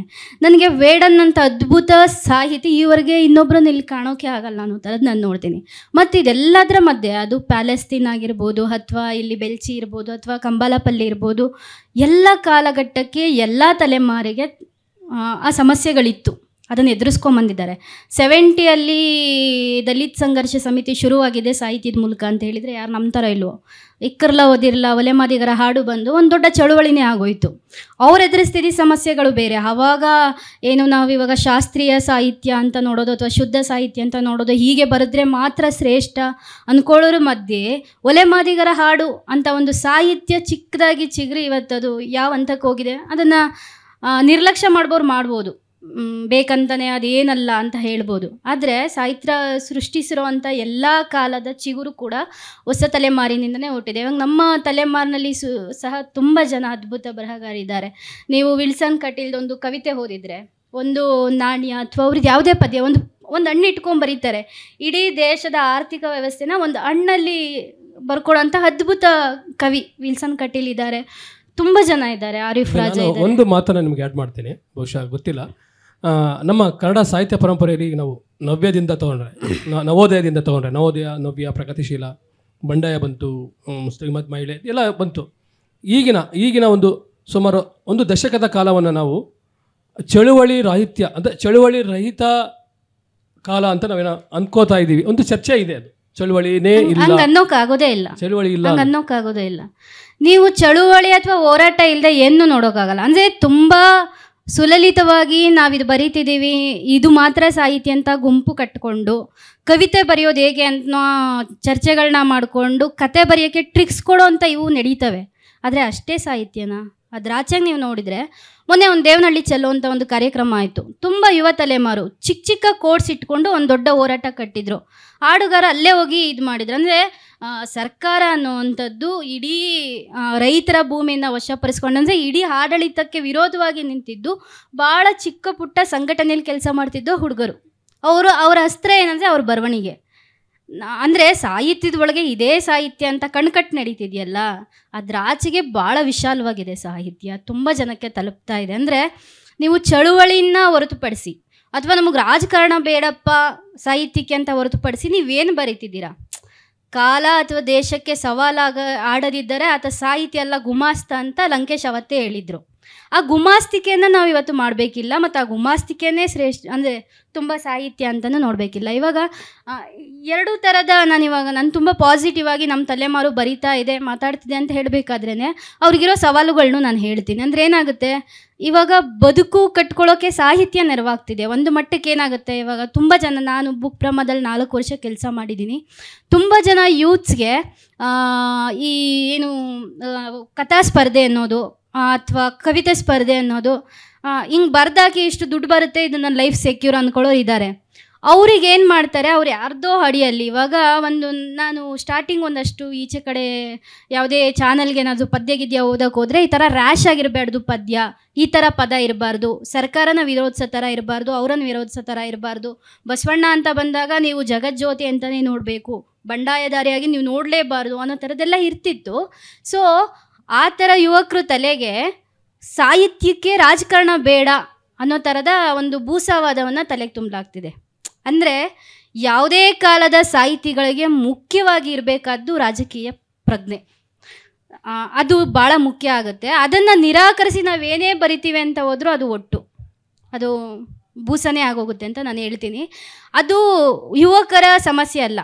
ಇವಾಗ ಒಬ್ಬ ಹುಡುಗ ಒಂದು ಕವಿತಾ ಬುಕ್ ಬರೀತಾನೆ ಅಥವಾ ಏನೋ ಬರೀತಾನೆ, ಅವನ್ನ ಕುಂಡಿಸ್ಕೊಂಡು ನಾನು ಇಂಟರ್ವ್ಯೂ ಮಾಡೋಕ್ಕೆ ಮಾತಾಡಿಸುವಾಗ ಅವನು ಕುವೆಂಪು ಕೂತ್ಕೊಂಡ್ರು ನನ್ನ ಮುಂದೆ ಆ ಥರ ಮಾತಾಡ್ತಿರ್ಲಿಲ್ವೇನೋ ಅನ್ನೋ ಅಷ್ಟು ಅದ್ಭುತವಾಗಿ ಮಾತಾಡ್ತಾನೆ. ಅವನ್ನ ಹಾಗೆ ಮಾತಾಡೋಕ್ಕೆ ಟ್ರೈನ್ ಅಪ್ ಮಾಡಲಾಗುತ್ತೆ.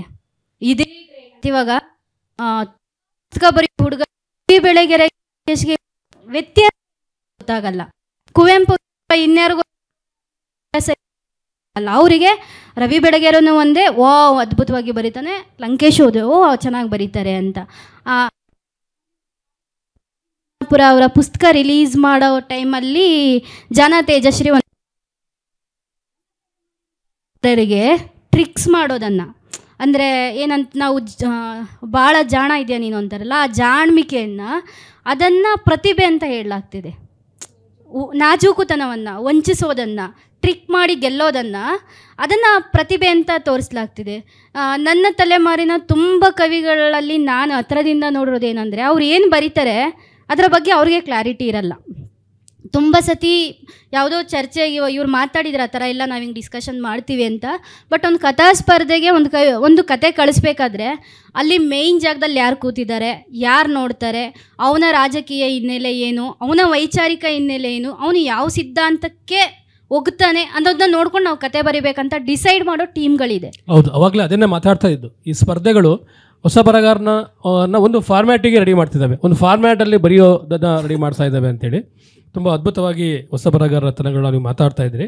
ಈಗ ನಾನು ಸಾಹಿತ್ಯ ವಿಮರ್ಶೆಯ ಕಡೆಗೆ ಬರ್ತಾ ಇದ್ದೀನಿ. ಈಗ ಸಾಹಿತ್ಯ ವಿಮರ್ಶೆಯು ಹೊಸ ಬರಹಗಾರರನ್ನ ಹೇಗೆ ನೋಡ್ತಾ ಇದೆ ಒಂದು ಪ್ರಶ್ನೆಯ ಜೊತೆಗೆ ಒಂದು ಮಾತಿದೆ, ಸಾಹಿತ್ಯ ವಿಮರ್ಶೆ ಈಗ ಇಲ್ಲ ಅನ್ನೋ ಒಂದು ಮಾತಿದೆ. ಇಲ್ಲ ಅನ್ನೋದು ಒಂದು ಮಾತಿದೆ. ಕೆಲವರೆಲ್ಲ ಮಾತಾಡ್ಕೊಳ್ತಾರೆ ಸಾಹಿತ್ಯ ವಿಮರ್ಶೆ ತುಂಬ ಸ್ಟ್ರಾಂಗ್ ಆಗಿಲ್ಲ ಇಲ್ಲ. ಆಮೇಲೆ ಇನ್ನೊಂದು ಮಾತಿದೆ, ಸಾಹಿತ್ಯ ವಿಮರ್ಶೆಯ ಒಳಗಡೆ ಜಾತಿ ಲಿಂಗ ಇಸಮ್ಗಳು ಸೇರ್ಕೊಳ್ತಾ ಇದೆ ಅಂತ ಒಂದು ಮಾತು ಕೂಡ ಇದೆ. ಇನ್ನೊಂದು ಮಾತು ಬರ್ತಾ ಇದೆ, ಮೊನ್ನೆ ಶ್ರೀರಾಮ್ ಅವರು ಮಾತಾಡ್ಬೇಕಾದ್ರೆ ಹೇಳ್ತಾ ಇದ್ರು, ವಿಮರ್ಶೆ ಅನ್ನೋದು ಈಗ ಸಮೂಹ ಮಾಧ್ಯಮಗಳಲ್ಲಿ ಹಂಚಲ್ಪಟ್ಟಿದೆ. ಈಗ ಫಾರ್ ಎಕ್ಸಾಂಪಲ್, ಈಗ ನಾನು ಒಂದು ಕಥೆಯನ್ನು ನಾನು ಫೇಸ್ಬುಕ್ಕಲ್ಲಿ ಹಾಕಿದರೆ ಅಲ್ಲಿ ನಾನು ಲೈಕ್ ಮತ್ತು ಕಾಮೆಂಟ್ಸನ್ನು ಕೌಂಟ್ ಮಾಡ್ತೀವಿ. ವಿಮರ್ಶೆ ಅನ್ನೋದು ಒಂದು ಕೌಂಟ್ ಆಗಿದೆ ಅಂತ. ಈಗ ಇಷ್ಟು 500 ಅಥವಾ 5K ಲೈಕ್ಸ್ ಬಂದರೆ ಇಟ್ಸ್ ಗುಡ್ ಅಂತ ನನಗೆ ನಮ್ಮದು ಫೀಲ್ ಬಂದಿದೆ. ಒಂದು 50 ಶೇರ್ ಆದರೆ ಇಟ್ಸ್ ಗುಡ್. ಅಂದರೆ ವಿಮರ್ಶೆ ಅನ್ನೋದು ಒಂದು ಕೌಂಟ್, ಒಂದು ನಂಬರ್ ಆಗಿದೆ. ಎಲ್ಲೋ ಒಂದು ಕಡೆ ವಿಮರ್ಶೆ ಮೊದಲಿಗಿಂತ ಈಗ ತುಂಬ ವೀಕ್ ಆಗಿದೆ ಅನಿಸುತ್ತಾ ಇಸ್ಮಾಯಿಲ್? ವಿಮರ್ಶೆ, ನಿಜವಾದ ವಿಮರ್ಶೆ ಎಲ್ಲ ಕಾಲಕ್ಕೂ ಸ್ಟ್ರಾಂಗ್ ಆಗೇ ಇದೆ. ಅದು ಹಿಂದೆ ಆಗಿರ್ಬೋದು ಅಥವಾ ಈಗಿನ ಕಾಲಘಟ್ಟದಲ್ಲಿ ಆಗಿರ್ಬೋದು ಅಥವಾ ಮುಂದಿನ ಭವಿಷ್ಯದಲ್ಲೇ ಆಗಿರ್ಬೋದು. ನಿಜವಾದ ವಿಮರ್ಶೆ ಯಾವಾಗಲೂ ಬಲಿಷ್ಠವಾಗೇ ಇರಬೇಕದು ಕೂಡ. ನೀವು ಹೇಳಿದ್ರೆ ಅದು ಸಮಾಪ ಅಮೌಂಟ್ ಅಲ್ಲಿ ಅದು ವಿಮರ್ಶೆ ಹಂಚಿ ಹೋಗಿದೆ. ಇಷ್ಟು ಲೈಕ್ಸ್ ಬಂದರೆ ಏನೋ ಒಂದು ನಾವು ಪದ್ಯನೋ ಕವಿತೆನೋ ಕಥೆನೋ ಬೇರೆ ಏನೋ ಹಾಕ್ತೀವಿ, ಅದಕ್ಕೆ ಒಂದು 5,000 ಜನ ಲೈಕ್ ಕೊಡ್ತಾರೆ ಅಂತಂದರೆ ಅದು ಚೆನ್ನಾಗಿದೆ ಅಂತೇಳಿ ಅಲ್ಲ ಅದು. ಅಥವಾ ಯಾರು ಕಮೆಂಟ್ಸ್ ಮಾಡ್ತಾರೆ ಚೆನ್ನಾಗಿ. ಈಗ ನೋಡಿ, ನೀವು ಅದು ಸೋಷಿಯಲ್ ಮೀಡಿಯಾ ತೆಗೆದುಕೊಂಡ್ರೆ ಅಂತೇಳಿ ಮಾತಾಡಬೇಕಾಯ್ತು. ನೀವು ಯಾವುದೇ ಒಂದು ಕಥೆನೋ ಕವಿತೆನೋ ಅಥವಾ ಸ್ಪರ್ಧೆ ಒಂದು ವಿವರವನ್ನು ನೀವೇನೋ ಸೋಷಿಯಲ್ ಮೀಡಿಯಾದಲ್ಲಿ ಹಾಕಿದರೆ ರಾಶಿ ಅಭಿನಂದನೆಗಳು ಅಭಿನಂದನೆಗಳು ಅಭಿನಂದನೆಗಳು ಅಭಿನಂದನೆಗಳು, ತುಂಬ ಚೆನ್ನಾಗಿದೆ, ಇಷ್ಟ ಆಯಿತು, ಈ ರೀತಿಯ ಒಂದು ಕಾಮೆಂಟಲ್ಲಿ ಬರ್ತವೆ ಹೊರತು ಬೇರೆ ಏನಾದರೂ ನಿಜವಾದ ವಿಮರ್ಶೆ ಅಥವಾ ಆ ಒಂದು ಬರಹದ ಬಗ್ಗೆ ನಿಜವಾದ ಅಭಿಪ್ರಾಯ ಅನ್ನೋದಲ್ಲಿ ಮೂಡ್ತಾ ಇಲ್ಲ. ಅದು ಅಭಿನಂದನೆಗಳು ಸಲ್ಲಿಸಿದ್ರೇ ಅದು ಇಷ್ಟು ಜನ ನನಗೆ ಅಭಿನಂದನೆಗಳು ಸಲ್ಲಿಸಿದ್ದಾರೆ ಅಂತಂದರೆ ನಿಜವಾಗ್ಲೂ ನನ್ನದು ಚೆನ್ನಾಗಿದೆ, ನನ್ನ ಸಾಹಿತ್ಯ ಚೆನ್ನಾಗಿದೆ ಅಂತೇಳಿ ಅಂದ್ಕೊಳ್ಳೋದು ಅದು ಆ ಒಂದು ಬರಹಗಾರನ ಒಂದು ದೋಷ ಆಗುತ್ತೆ. ಹೀಗಾಗಿ ಸಾಹಿತ್ಯ ವಿಮರ್ಶೆ ಅನ್ನೋದು ಯಾರಿಗೂ ಬೇಕಾಗಿಲ್ಲ ಇವಾಗಿನ ದಿನಮಾನಗಳಲ್ಲಿ. ಯಾಕೆಂತಂದರೆ ನಮ್ಗೆ ಏನು ಬೇಕಾಗಿದೆ, ಆವಾಗಲೇ ಹೇಳ್ತಾ ಇದ್ದೆ, ಹೊಗಳಿಕೆ ಬೇಕಾಗಿದೆ. ನಮಗೆ 4 ಜನ ಚೆನ್ನಾಗಿದೆ ಅಂತೇಳಿ ಬೆನ್ನು ತಟ್ಟೋರು ಬೇಕಾಗಿದೆ ಹೊರತು ಕಟುವಾದ ವಿಮರ್ಶೆ ನಾವು ಅದನ್ನು ಇಷ್ಟ ಆಗಂಗಿಲ್ಲ. ಕೆಲವೊಂದು ಕಡೆ ನಾವು ಓದಿದ್ದೇವೆ, ಪುಸ್ತಕಕ್ಕೆ ಕಟುವಾದ ವಿಮರ್ಶೆ ಬರೆದು ಅದರಲ್ಲಿ ಹೊಗಳಿಕೆ ಇಲ್ಲ ಅನ್ನೋ ಒಂದು ಕಾರಣಕ್ಕೆ ಮುನ್ನುಡಿ ಬರ್ಸ್ಕೊಳಕ್ಕೆ ಕೊಡ್ತಾರೆ. ನೋಡಿ, ನಮ್ಮ ಪುಸ್ತಕಕ್ಕೆ ಮುನ್ನುಡಿ ಬರ್ಸ್ಕೊಳಕ್ಕೆ ಕೊಡ್ತಾರೆ. ಆ ಮುನ್ನುಡಿಯಲ್ಲಿ ಹೊಗಳಿಕೆ ಇಲ್ಲ ಅನ್ನೋ ಒಂದು ಮಾತ್ರಕ್ಕೆ ಆ ಮುನ್ನುಡಿಯನ್ನು ಪುಸ್ತಕದಲ್ಲಿ ಪ್ರಕಟಣೆ ಮಾಡಲಿಕ್ಕೆ ನಿರಾಕರಿಸಿದ ಸಾಕಷ್ಟು ಉದಾಹರಣೆಗಳು ನಮ್ಮ ಕಣ್ಮುಂದೆ ಇದಾವು ಅಂತೇಳಿ. ಅದರ ಅರ್ಥ ಏನು, ನಾವು ಹೊಗಳಿಕೆಯನ್ನು ನಾವು ಬಯಸ್ತಾ ಇರ್ತೀವಿ ಹೊರತು ನಮ್ಮ ಕಟುವಾದ ವಿಮರ್ಶೆ ಬಯಸೋದಿಲ್ಲ ಅಂಥೇಳಿ. ಸಾಕಷ್ಟು ಸ್ಪರ್ಧೆಗಳು ನಡೀತಾ ಇದ್ದಾವೆ ಇವಾಗ. ವಿಮರ್ಶೆ ಸ್ಪರ್ಧೆನೂ ಕೂಡ ಆಗಲಿ ಅನ್ನುವಂಥದ್ದು ವೈಯಕ್ತಿಕ ಅಭಿಪ್ರಾಯ. ಒಳ್ಳೆಯ ವಿಮರ್ಶೆಗಳಿಗೆ ಪುಸ್ತಕಗಳನ್ನು ನೀವು ಕೊಟ್ಟು ಒಳ್ಳೆಯ ವಿಮರ್ಶೆ ಮಾಡಿದವ್ರಿಗೂ ಕೂಡ ಒಂದು ಬಹುಮಾನನೋ ಪ್ರಶಸ್ತಿನೋ ಕೊಡ್ತೀವಿ ಅಂತಂದಾಗ ಒಂದು ಒಳ್ಳೆಯ ವಿಮರ್ಶೆ ಉಟ್ಕೊಳ್ತೇನೋ ಅನ್ನೋ ಆ ಒಂದು ನಿಟ್ಟಿನಲ್ಲಾದರೂ ಕೂಡ ಈ ಒಂದು ಅವಕಾಶ ಕಲ್ಪಿಸಿದರೆ ಆ ಒಂದು ನಿಟ್ಟಿನಲ್ಲಾದರೂ ಕೂಡ ವಿಮರ್ಶೆ ಚೆನ್ನಾಗಿ ಬರಿತಾ ಇದ್ದಾರೆ. ಅವಾಗಲೂ ಬರಿತಾ ಇದ್ದಾರೆ, ಈಗಲೂ ಸಾಕಷ್ಟು ವಿಮರ್ಶಕರಿದ್ದಾರೆ. ಆದರೆ ಅವುಗಳಿಗೆ ಏನಾಗಿದೆ, ಅದನ್ನು ಗಮನಿಸುವವರು ಅಥವಾ ಅದಕ್ಕೆ ಅವಕಾಶವನ್ನು ಕೊಡುವವರು ಅಥವಾ ಅದಕ್ಕೆ ಮನ್ನಣೆ ಕೊಡುವವರು ಕಡಿಮೆಯಾಗಿದ್ದಾರೆ. ಅದು ಬರಹಗಾರರಿಗೆ ಅದು ಕಟುವಾದ ವಿಮರ್ಶೆ ಕೂಡ ಬೇಕಾಗಿಲ್ಲ. ಹೀಗಾಗಿ ಅದು ನಾವು ಯಾರೂ ಸೀರಿಯಸ್ ಆಗಿ ಗಮನಿಸ್ತಾ ಇಲ್ಲ ಅಂತೇಳಿ. ಆದರೆ ನಿಜವಾಗ್ಲೂ ವಿಮರ್ಶೆ ಅನ್ನೋದು ಬೇಕು ಈಗಿನ ದಿನಮಾನಗಳಲ್ಲಿ. ಪ್ರಶಸ್ತಿ ಸಮಾರಂಭಗಳು ಸನ್ಮಾನಗಳಿಗಿಂತ ವಿಮರ್ಶೆಗಳು ಒಬ್ಬ ಬರಹಗಾರನ ಬೆಳೆಸಬಲ್ಲವೇ ಹೊರತು ಬೇರೇನೂ ಅಲ್ಲ ಅಂತೇಳಿ ವೈಯಕ್ತಿಕ ಅಭಿಪ್ರಾಯ. ಈಗ ವಿಮರ್ಶೆಗೆ ಸಂಬಂಧಪಟ್ಟ ಹಾಗೆ ನಾನು ಸ್ವಲ್ಪ ಆ್ಯಡ್ ಮಾಡೋದಾದರೆ, ಈಗ ವಿಮರ್ಶೆ ಇದೆ ಅಂತ ನಾನು ಅಂದ್ಕೋಬೋದು. ಈಗ ನೋಡಿ, ಮೊದಲಿಗೂ ಮತ್ತು ಈಗಿಗೂ ಪತ್ರಿಕೆಗಳಲ್ಲಿ ವಿಮರ್ಶೆಗೆ ಜಾಗ ಇಲ್ಲ. ನನಗೆ ತುಂಬ ಆಶ್ಚರ್ಯ ಆಗಿದೆ ಏನಂತಂದರೆ, ಮೊನ್ನೆ ಒಬ್ರು ಯಾರೋ ಹೇಳ್ತಾ ಇದ್ರು, ಕನ್ನಡದ ಯಾವುದೋ ಒಂದು ಪತ್ರಿಕೆ ನಾನು ಕವನ ಸಂಕಲನಗಳ ವಿಮರ್ಶೆಯನ್ನು ಹಾಕುವುದಿಲ್ಲ ಅಂತ ಹೇಳಿತಂತೆ. ಕನ್ನಡದ ಪ್ರತಿಷ್ಠಿತ ಪತ್ರಿಕೆ. ಕೆಲವೊಂದು ಪೇಪರ್ಗಳಲ್ಲಿ ವಿಮರ್ಶೆ ಬರ್ಬೋದು, 50 ಪದಗಳಲ್ಲಿ 100 ಪದಗಳಲ್ಲಿ ಬರ್ಬೋದು. ಹೊಸ ಬರಹಗಾರರಿಗೆ ಅದು ಕಟುವಾಗಿ ಆಗಲಿ ಹೊಗಳಿಕೆಯೇ ಆಗಲಿ ಅಟ್ಲೀಸ್ಟ್ ವಿಮರ್ಶೆ ಬರಬೇಕು. ಆ ವಿಮರ್ಶೆಗೆ ಪತ್ರಿಕೆಗಳಲ್ಲಿ ಮತ್ತೆ ಎಲ್ಲೂ ಕೂಡ ಜಾಗ ಇಲ್ಲ. ಹಾಗಾಗಿ ಈಗೇನಾಗುತ್ತೆ ಅಂದರೆ, ಆಮೇಲೆ ಕೆಲವೊಂದು ವಿಮರ್ಶೆಗಳೇನಾಗಿದೆ ಅಂತಂದರೆ, ನಾನು ಆವಾಗಲೇ ಹೇಳ್ತಾ ಇದ್ದೀನಿ, ನೀವು ಅದನ್ನು ಮುಂದುವರಿಸಲಿಲ್ಲ. ವಿಮರ್ಶೆಯಲ್ಲಿ ಜಾತಿ, ಲಿಂಗ ಮತ್ತು ಇಸಮ್ಗಳು ಇದೆಯೋ ಇಲ್ವೋ ಅನ್ನೋದನ್ನು ನೀವು ಕ್ಲಾರಿಟಿ ಮಾಡಲಿಲ್ಲ. ಅದನ್ನು ಮಂಜುಳಾ ಅವರು. ಖಂಡಿತ ಇದೆ, ಅದು ಎಲ್ಲ ಕಾಲಕ್ಕೂ ಇತ್ತು. ಈಗ ಮಾತ್ರ ಅಲ್ಲ, ತುಂಬ ಕಾಲದಿಂದ ಅದಿದೆ. ಈಗ ಸ್ವಲ್ಪ ಜಾಸ್ತಿ ಆಗ್ತಿದೆ ಅಂದರೆ, ಅದು ಇವಾಗ ಅಕಾಡೆಮಿಕ್ಕಾಗಿ ವಿಮರ್ಶೆ ಬರೋದು ಬೇರೆ. ನೀವು ಒಂದು ಪದ್ಯ ಹಾಕಿ ಅದಕ್ಕೆ ಪರ 10 ಜನ ಇದ್ದರೆ 10 ಜನ ವಿರೋಧ ಆಗ್ತಾರೆ. ಮತ್ತು ಇವಾಗ ಮೊನ್ನೆ ಆಗಿದ್ದು ಒಂದು ವಿಷಯ ಅಂದರೆ, ನಾವು ಮಹಿಳಾ ಇದರಲ್ಲಿ ಮಾಡಿದಂಥ ಕಾರ್ಯಕ್ರಮದಲ್ಲಿ ನನ್ನ ಪದ್ಯ ಆಗಿದ್ದಿರ್ಬೋದು ಅಥವಾ ಮಮತಾ ಮೇಡಮ್ದಿರ್ಬೋದು, ಎಲ್ಲರ ಪದ್ಯಗಳು ಆ ಸಾಹಿತ್ಯ ಏನು ಹೇಳ್ತಿದೆ, ಅದ್ರ ಹಿನ್ನೆಲೆ ಏನು, ಅವ್ರು ಏನು ಹೇಳೋಕ್ಕೆ ಪ್ರಯತ್ನ ಪಡ್ತಿದ್ದಾರೆ ಅಂತ ಗೊತ್ತಿಲ್ಲದವ್ರು ಕೂಡ ಅದನ್ನ ಇಟ್ಕೊಂಡು ರಾಶಿ ಬರೆಯೋಕ್ಕೆ ಶುರು ಮಾಡ್ತಾರೆ. ಅಂದರೆ ತುಂಬ ಈಸಿಯಾಗಿ ಯಾರನ್ನೋ ಬೈಯೋಕ್ಕೆ, ಯಾರನ್ನೋ ಹೋಗ್ಳೋಕ್ಕೆ ಅವಕಾಶಗಳಿರುತ್ತೆ. ತುಂಬ ಅತ್ಯಂತ ಕೆಟ್ಟ ದರಿದ್ರ ಕವಿಗೂ 1000 ಫಾಲೋವರ್ಸ್ ಇರ್ತಾರೆ. ಅವ್ರೇನೋ ಏನೇನೋ ಬರ್ದಿದ್ರೆ, ಸ್ವಕುಚ ಇದನ್ನು ಬರೆದಿದ್ದನ್ನ ಕೂಡ ಇದು ಗ್ರೇಟ್ ಪೋಯಮ್ ಅಂತ ಅವರು ಕಲ್ಪನೆ ಬರ್ಕೊಳ್ಳೋ ಥರ 1000 ಜನ ಫಾಲೋ ಮಾಡ್ತಾರೆ. ಅಂದರೆ ವೇದಿಕೆಗಳಿದೆಯಲ್ಲ ಇವತ್ತಿನ ಸೋಷಿಯಲ್ ಮೀಡಿಯಾ ವೇದಿಕೆ. ಇವಾಗ ನಿಮ್ದೊಂದು ಪುಸ್ತಕ ಬಂತು, ಯಾರೋ ಒಬ್ಬರು ಚಹಾ ಥರದವರು ಅಥವಾ ದೇವು ಪತ್ತಾರ ಅಂತರೋ ಯಾರೋ ಕುತ್ಕೊಂಡು ಬಂದು ನಾವು ಬರೆಸ್ಬೇಕು, ಅವ್ರ ಹತ್ರ ನಾವು ವಿಮರ್ಶೆ ತೊಗೊಬೇಕು ಅನ್ನೋ ಮನಸ್ಥಿತಿಗಳೇ ಕಡಿಮೆ. ಇವಾಗ ನನಗೆ ಯಾರೋ ತೀರಾ ಹೊಗಳ್ಬಿಟ್ಟು ನನ್ನ ಪದ್ಯದ ಬಗ್ಗೆ ಏನೋ ಬರೋದ್ರೆ ಭಾಳ ಮುಜುಗರ ಆಗೋಗುತ್ತೆ, ಅಸಹ್ಯ ಅನಿಸುತ್ತೆ. ನನ್ನ ಪದ್ಯದ ಬಗ್ಗೆ ಯಾರು ಸ್ವಲ್ಪ ಗಟ್ಟಿಯಾಗಿ ವಿಮರ್ಶೆ ಮಾಡ್ಬೋದು, ಇದಿಲ್ಲ ಮಂಜುಳಾ ನೀನು ಆ್ಯಡ್ ಮಾಡ್ಬೇಕಂತ ಅವ್ರ ಕೈಲಿ ನಾನು ಬೆನ್ನುಡಿನೂ ಬರೆಸ್ತೀನಿ. ಮಕ್ಳಿಗೆ ಆ ಥರ ಅಂದರೆ ಮಕ್ಕಳು ಬಂದ್ಬಿಡ್ತು, ಯುವಕರಿಗೆ ಆ ಥರ ಅಂದರೆ ಆತ್ಮೀಯವಾಗಿ ಹೇಳೋರು ಕಡಿಮೆ ಆಗಿದ್ದಾರೆ. ವಿಮರ್ಶೆ ಅಂದರೆ ಏನು ಅಂತ ಅರ್ಥ ಮಾಡ್ಕೊಳ್ಳೋಕ್ಕೆ ಒಂದು ನಾನು ಹೊಗಳಬೇಕು ಇಲ್ಲ ತೆಗಳಬೇಕು, ಒಂದು ಹೆಸರಿಡ್ಬೇಕನ್ನೋಂಥ ಯಾರು ಇದ್ದಾರೆ. ಸೊ ಆ ಕಾರಣಕ್ಕೆ ವಿಮರ್ಶೆ ಅನ್ನೋದೇ ದಾರಿ ತಪ್ಪಿದೆ ಹೊಸ ತಲೆಮಾರಲ್ಲಿ. ಹೌದು. Okay, last question. ನಾನು ಒಬ್ಬ ಇಂಗ್ಲೀಷ್ ಲೇಖಕಿ ಒಂದು ಮಾತು ಹೇಳ್ತಾರೆ, ಹೊಸ ಬರಹಗಾರ ಬರೆಯೋದಕ್ಕೆ ಸ್ಟಾರ್ಟ್ ಮಾಡೋದು ಅನುಕರಣೆಯ ಮೂಲಕ ಅಂತ ಒಂದು ಮಾತು ಬರುತ್ತೆ. ಅನುಕರಣೆಯ ಮೂಲಕ. ಈಗ ಅಪ್ಪ ಮಾತಾಡೋದನ್ನು ಮಗ ನೋಡಿಕೊಂಡು ಮಾತನ್ನು ಕಲಿತಾನೆ, ಮನೆಯ ವಿಚಾರಗಳನ್ನು ಕಲಿತಾನೆ. ಹಾಗೆ ಒಬ್ಬ ಬರಹಗಾರ, ಹೊಸ ಬರಹಗಾರ ಒಬ್ಬ ದೊಡ್ಡ ಬರಹಗಾರನ ನೋಡಿಕೊಂಡು ಅದೇ ಥರ, ಅದು ತಪ್ಪಲ್ಲ ಅಂತ ಹೇಳ್ತಾರೆ ಅವರು, ಅದೇ ಥರ ಟ್ರೈ ಮಾಡ್ತಾ ಕೊನೆಗೆ ಅವನದಾದಂಥ ಒಂದು ಹೊಸ ಹಾದಿಯನ್ನು ಕಂಡ್ಕೋತಾನೆ ಅಂತ ಅವ್ರು ಹೇಳ್ತಾ ಹೋಗ್ತಾರೆ. ಈಗ ಇದೊಂದು ಕೊನೆಯ ಪ್ರಶ್ನೆ ಇದ್ರದ್ದು. ನನ್ನ ಒಂದು ಪ್ರಶ್ನೆ ಏನಂತಂದರೆ, ಈಗ ನಾವು ಹೊಸದಾಗಿ ಈಗ ಯಾರು ಬರ್ಲಿಕ್ಕೆ ಸ್ಟಾರ್ಟ್ ಮಾಡಿದಾರಲ್ಲ, ಅವರು ಬರೆದಂಥ ಕವನ, ಅದು ಕವನ ಹೌದೋ ಅಲ್ವೋ, ಆ ಕತೆ ಹೌದೋ ಅಲ್ವೋ ಅನ್ನೋದೊಂದು ಭಾಳ ಕಾಡ್ತಾ ಇರುತ್ತೆ. ಭಾಳ ಆದಂಗೆ ಒಂಥರ ಏನೋ ಯಾರಿಗೂ ತೋರ್ಸೋಕೆ ಮುಜುಗರ ಆಗ್ತಿರತ್ತೆ. ಇದು ಭಾಳ ನನಗೂ ಕೂಡ ಇವಾಗಲೂ ಕೂಡ ನನಗೆ ಒಂದು ಕವನ ಬರದೆ ಅಂತಂದರೆ ಇದು ಕವನ ಆಗಿದೆಯೋ ಇಲ್ಲೋ ಅನ್ನೋದು ನನಗೆ ಭಾಳ ಇದಾಗುತ್ತೆ. ಅದನ್ನು ಹೊಸ ಬರಹಗಾರರು ಅದನ್ನು ಮೀರೋದು ಹೇಗೆ? ನನಗೆ ಅದು ಅನ್ಸೋದು ಬರೆಯೋ ಪ್ರಕ್ರಿಯೆನಲ್ಲೇ ಅದು ಅವ್ರಿಗೆ ಗೊತ್ತಾಗ್ಬಿಡುತ್ತೆ ಅಂತ ಅಂದ್ಬಿಟ್ಟು, ಇದು ಕವಿತೆ ಆಗುತ್ತಾ ಇಲ್ವಾ ಅಂತ ಅಂದ್ಬಿಟ್ಟು, ಕತೆ ಆಗುತ್ತಾ ಇಲ್ವಾ ಅಂತ ಅಂದ್ಬಿಟ್ಟು ಅದಕ್ಕೆ ಏನು ಒಂದಷ್ಟು ಸಿದ್ಧತೆಗಳು ಬೇಕಿರುತ್ತೆ. ಅಂದರೆ ಅವರು ಬರವಣಿಗೆನಲ್ಲಿ ಅಲ್ಲಿ ಆದಿ ಬಿಂದುವಿಂದ ಏನು ಕೊನೆ ಬಿಂದುವರೆಗೂ ಮುಟ್ತಾರಲ್ಲ, ಆ ಪ್ರಕ್ರಿಯೆನಲ್ಲೇ ಗೊತ್ತಾಗುತ್ತೆ ಇದು ಕವಿತೆ ಹೌದಾ ಅಲ್ವಾ ಅಂತ ಅಂದ್ಬಿಟ್ಟು. ಈ ಸದ್ಯದ ಕಾಲಘಟ್ಟದಲ್ಲಿ ಏನು ಮಾಡ್ತಾರೆ ಅಂದರೆ ತೋರಿಸ್ತಾರೆ, ತಮ್ಮ ಆತ್ಮೀಯರಿಗೆ ತಮ್ಮ ಫ್ರೆಂಡ್ಸಿಗೆ ತೋರಿಸಿ ಅದು ಕವಿತೆ ಹೌದಾ ಅಲ್ವಾ ಅಂತ ಒಂದಷ್ಟು ಕ್ರಾಸ್ ಚೆಕ್ ಮಾಡೋದು ಇರುತ್ತೆ. ಬಟ್ ಅದೊಂದೇ ಮಾನದಂಡ ಅಲ್ಲ. ಇಷ್ಟು ಹೇಳಿ ಮುಗಿಸ್ತೀನಿ. ಬುಕ್ ಬ್ರಹ್ಮ ತಂಡಕ್ಕೆ ಮತ್ತು ದೇವು ಪತ್ತರ್ ಸರ್ಗೂ ಸಹ ಧನ್ಯವಾದಗಳು. ಓಕೆ, ಇದುವರೆಗೂ ಸಾವಧಾನವಾಗಿ ಕೂತ್ಕೊಂಡು ಹೊಸ ಬರಹಗಾರರ ತಲ್ಲಣಗಳ ವಿಚಾರವಾಗಿ ಸಾಕಷ್ಟು ವಿಷಯಗಳನ್ನ ಕೇಳ್ಕೊಂಡಿದ್ದೀರಿ. ಈ ಗೋಷ್ಠಿಯಲ್ಲಿ ಭಾಗವಹಿಸಿದಂಥ ಮಂಜುಳಾ ಮತ್ತು ಪಲ್ಲವಿ, ಇಸ್ಮಾಯಿಲ್ ಅವರಿಗೆ ತುಂಬ ಹೃದಯದ ಧನ್ಯವಾದಗಳನ್ನು ಸಲ್ಲಿಸ್ತೀನಿ. Thank you. ತವಕ ತಲ್ಲಣಗಳಿಲ್ಲದೆ ಈ ವೇದಿಕೆಯ ಮೂಲಕ ಸಾದರಪಡಿಸಿದಂತಹ ಎಲ್ಲರಿಗೆ ಧನ್ಯವಾದಗಳು.